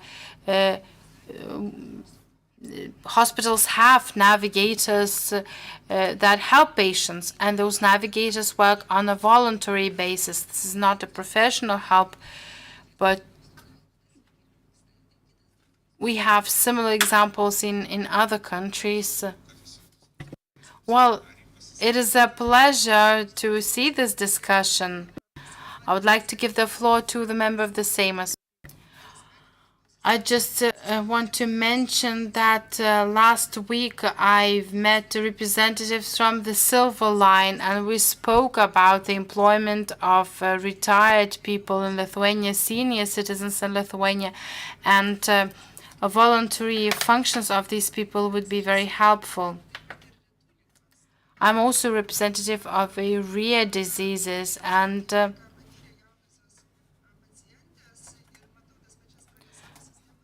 I see the same gaps in my own system. If we have a certain specialist, an oncologist or neurologist, and we also have a GDP that should carry out the follow-up, but the instruction has to be given to the GP, and the GP is not always knowledgeable or does not always have this information. So this transfer of information should be ensured, and patients are lost because of that. Well, I had very serious complications due to the lack of knowledge on the part of doctors, and therefore know-how should be transferred from the 3rd level to the GP level. And I think it isn't realistic to hope that GPs would have all the knowledge. Well, sometimes there is a transfer, but GPs don't have free time for reading this information, and sometimes the patients forget to transfer this information personally to their GPs. I think that in specialized establishments we could have a structural unit responsible for coordination and for monitoring, and in ideal terms, every survivor should be given a pass or a document with all the information about the treatment covered and further follow-up. And the coordinator or mentor, whatever we call it, could be very useful, because these types of patients actually, well, and the decisions could be made on patients whether they should be transferred to specialized care or transferred to GP care. And this would be the first step. So I think that we need case managers or coordinators for cancer survivors, especially for patients with difficult treatment. Lina, the floor is yours now, and then, well, I will share some positive experience or a proposal. The European Rare Diseases Network has all the contact details and telephone numbers and emails. I think that Paula should also have such contacts on their website.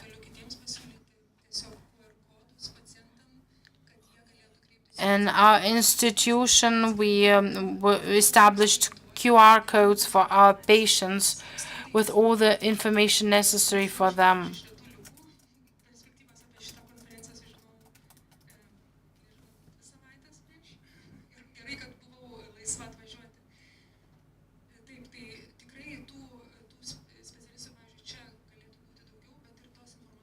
I think that information sharing should be considered. We should also think not only about the primary level of care, but also ambulance care. And sometimes information on what can be done or cannot be done to cancer patients is very needed.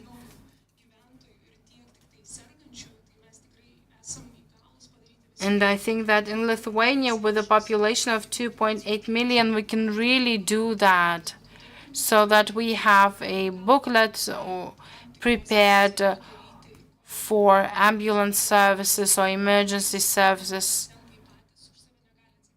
In some cases, patients cannot be responsible for themselves all the time.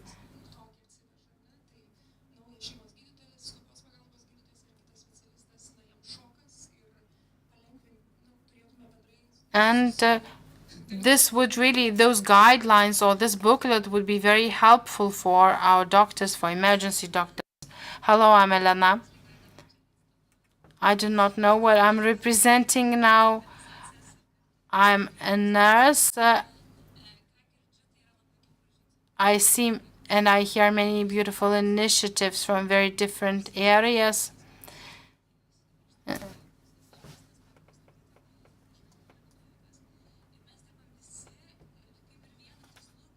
We are working towards one goal, but we are working in our separate circles, and I think that we should be united. And in the next conference, we should ensure a much wider representation so that our good and positive initiatives could be implemented by as wide group of participants as possible.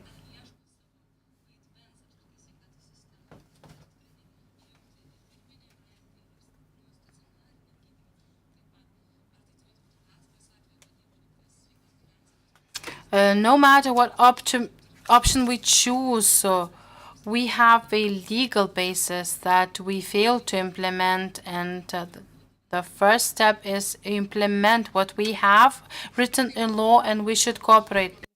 One more comment on the Ministry of Education.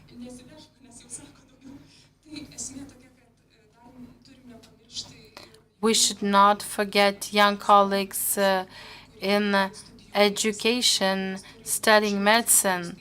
We have GPs. I think that we should start everything with GPs.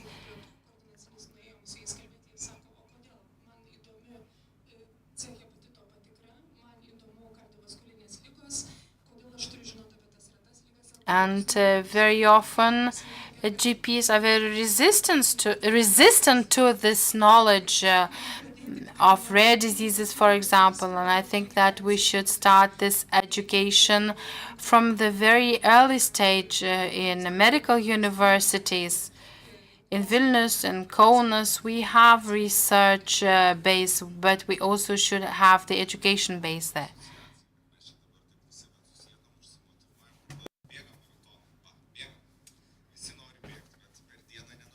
Certainly, we have so many proposals, but we cannot do everything at once. We have motivation. We need to have the plan of our training, and we don't have to forget about the motivation as well, and ways to measure our progress. I'm very happy that in this institution, in this call, we can discuss so very much effectively.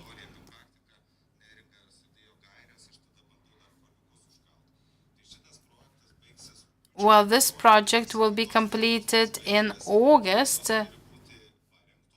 so it means that the guidelines will be developed and translated, and the publication will be carried out at the end of the year.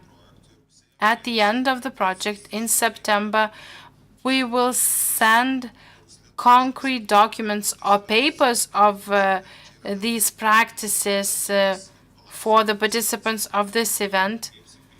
After the parliamentary elections, when we have new government, we will be able to initiate a discussion and we will agree to be open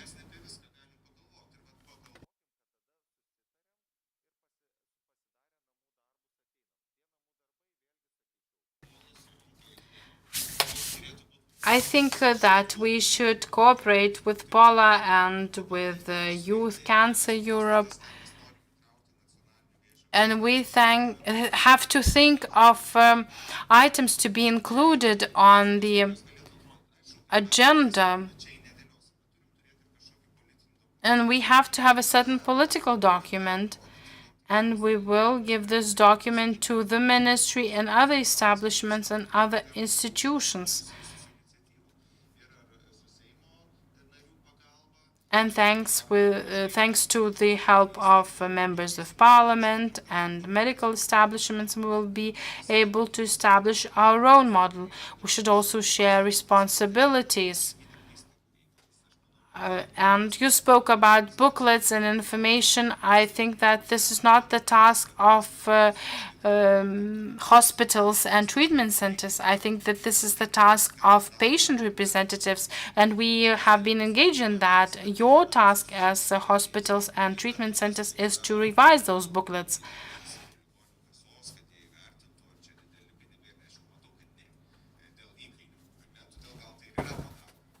And I think that we also have to refer to the compulsory health insurance fund for allocation of additional funding and participation in calls for tender.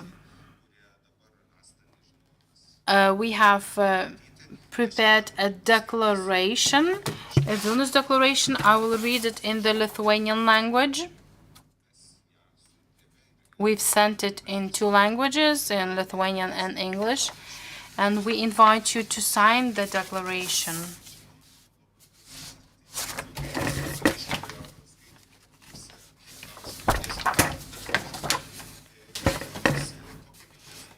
I will try to read the text. There are 2 parts of this declaration. We have the background information, Maybe Neringa wanted to say something. I just wanted to tell you that I think that all the participants were sent this declaration in both languages, so I think that there's no need to read this declaration. I think that we should just move to the proposed set of actions.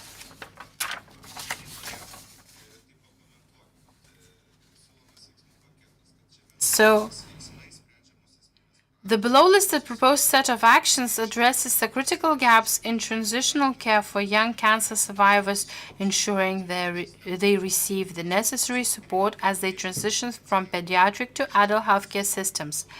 Point number 1 is a section of transition care must be included in the national cancer control plans as an integral part of lifelong follow-up care of young cancer survivors. National healthcare systems must adhere to the European evidence-based clinical practice guidelines to ensure a minimum standard of good transitional care.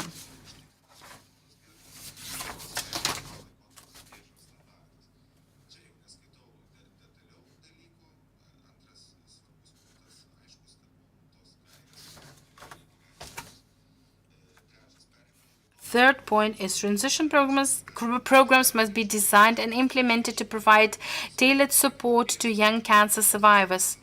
This means that national and cultural context is very important.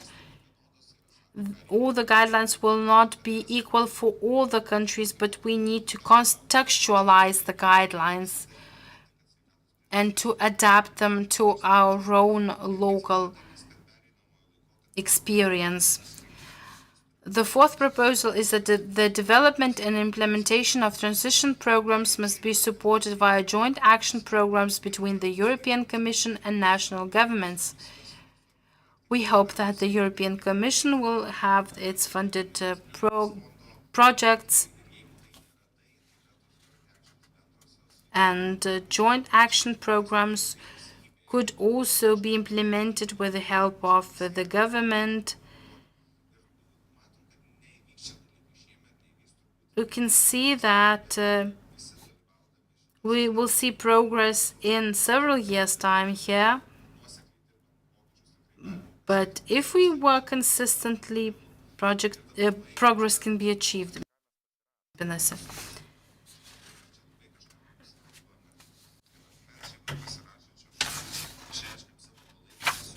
We, the parties that are signatories, express our support for the proposed set of actions and commit to work together towards their implementations. It means that we commit ourselves to running a marathon. The 9 organizations present here undertake to submit the proposed set of actions to the European Commission with the aim of forming the European standards on transition from pediatric to adult cancer care. Which means that when we decide and present the guidelines and a wider agreement as the result of our cooperation, the European Commission will have to enable us to work further.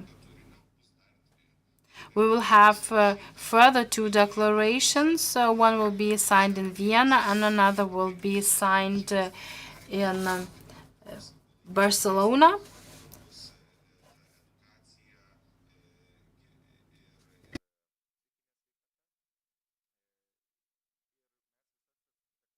And all these declarations will be unified.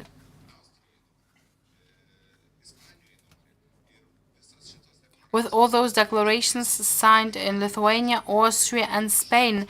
And we will show by these declarations that actions are needed and that attempts are made.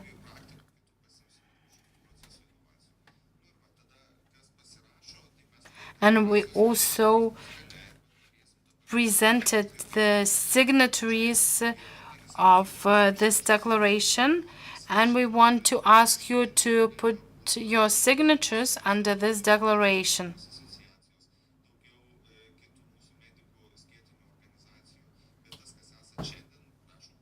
And those present today at the event are asked to sign this declaration.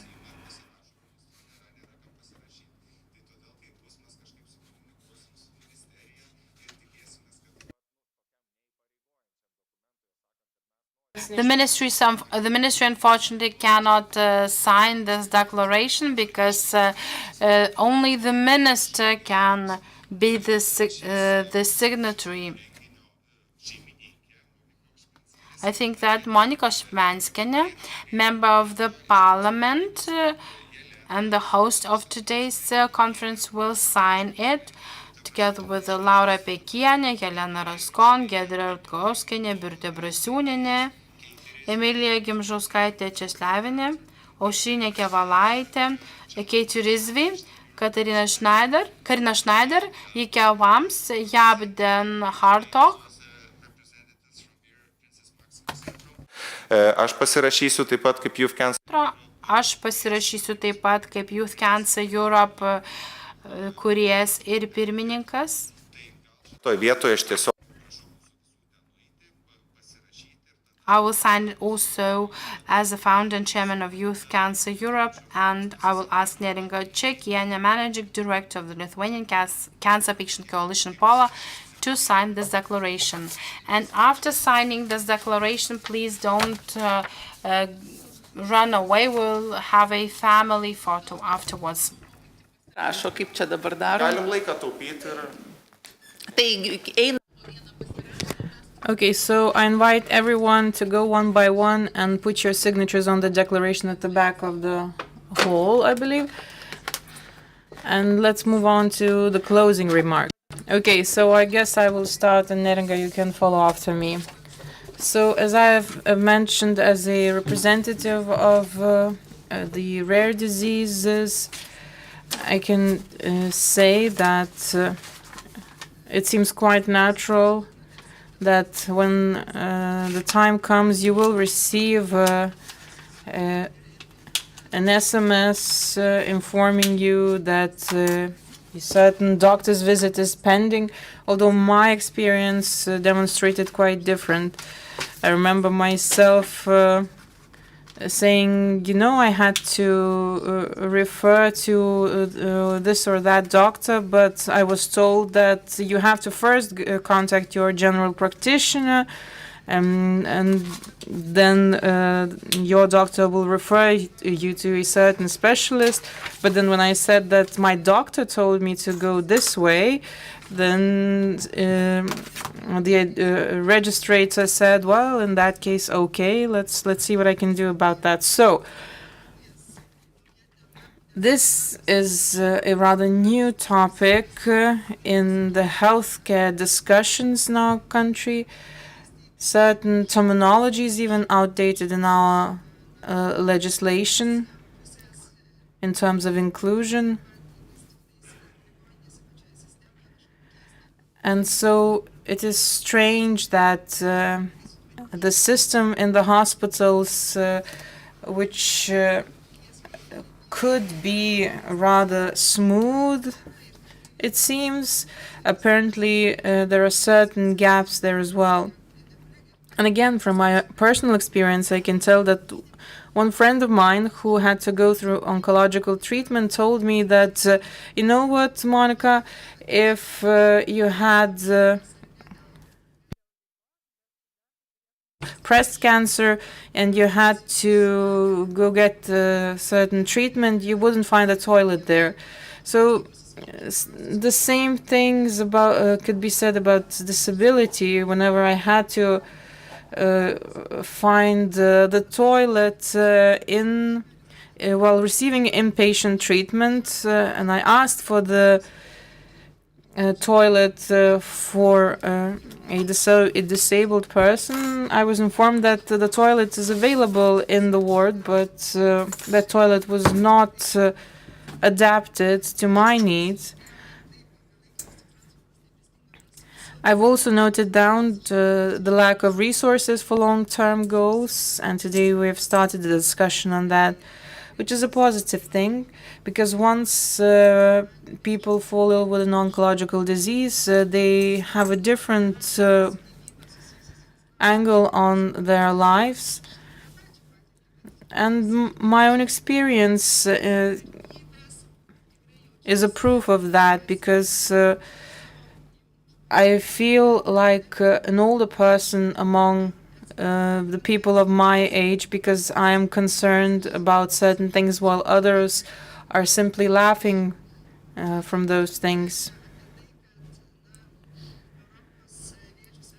Then we talked about the digital information portal for European oncological patients, which functions as a one-stop shop, which I believe is very important for the patients to share their medical data and make it accessible more easily.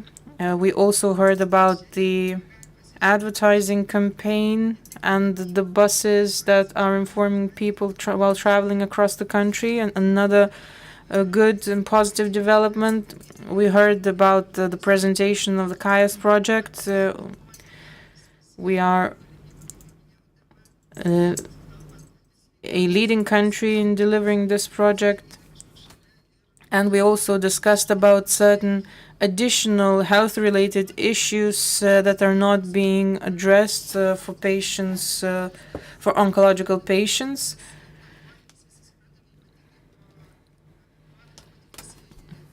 Certainly, after the COVID pandemic, emotional well-being of people has become a priority.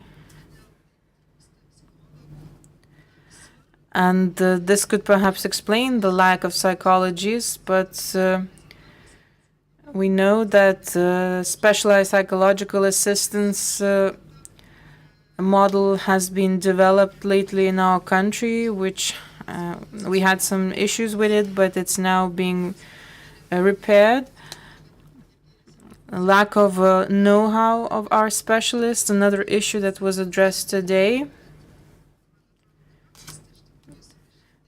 To my mind, it seems rather simple to inform the e-health system on the certain procedures for the patient, and so the next specialist could get that information from the system. So these were some of the issues that we've covered today, and thank you for this debate. I believe it was a very fruitful discussion, and on my behalf, I'm also committed, and I hope that I will be able to assist you. You've mentioned some legal aspects related to oncological patients.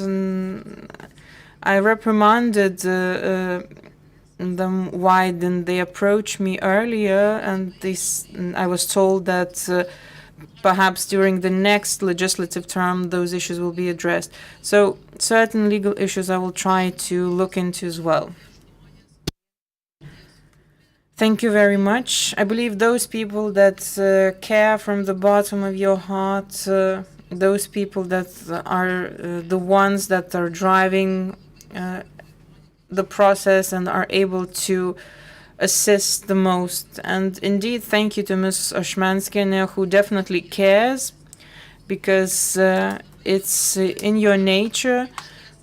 We're all talking the same language.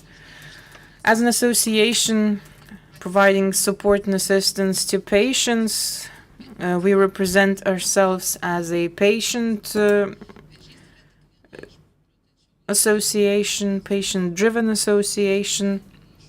Cancer is just one of the diseases that our members are dealing with, and we feel the pain of each and every member of ours. Although we cannot alleviate the pain altogether, we can try and help our patients to make sure that everything goes forward in their lives. So I would like to take the opportunity and thank everyone for your participation. And once the project is completed, we will move to the implementation of our network. And we will then address the implementers of those decisions, because the resources are in their hands as well. So thank you very much. And one more thing, I would like to thank the interpreters today, because they have been helping us in communicating today. So thank you very much.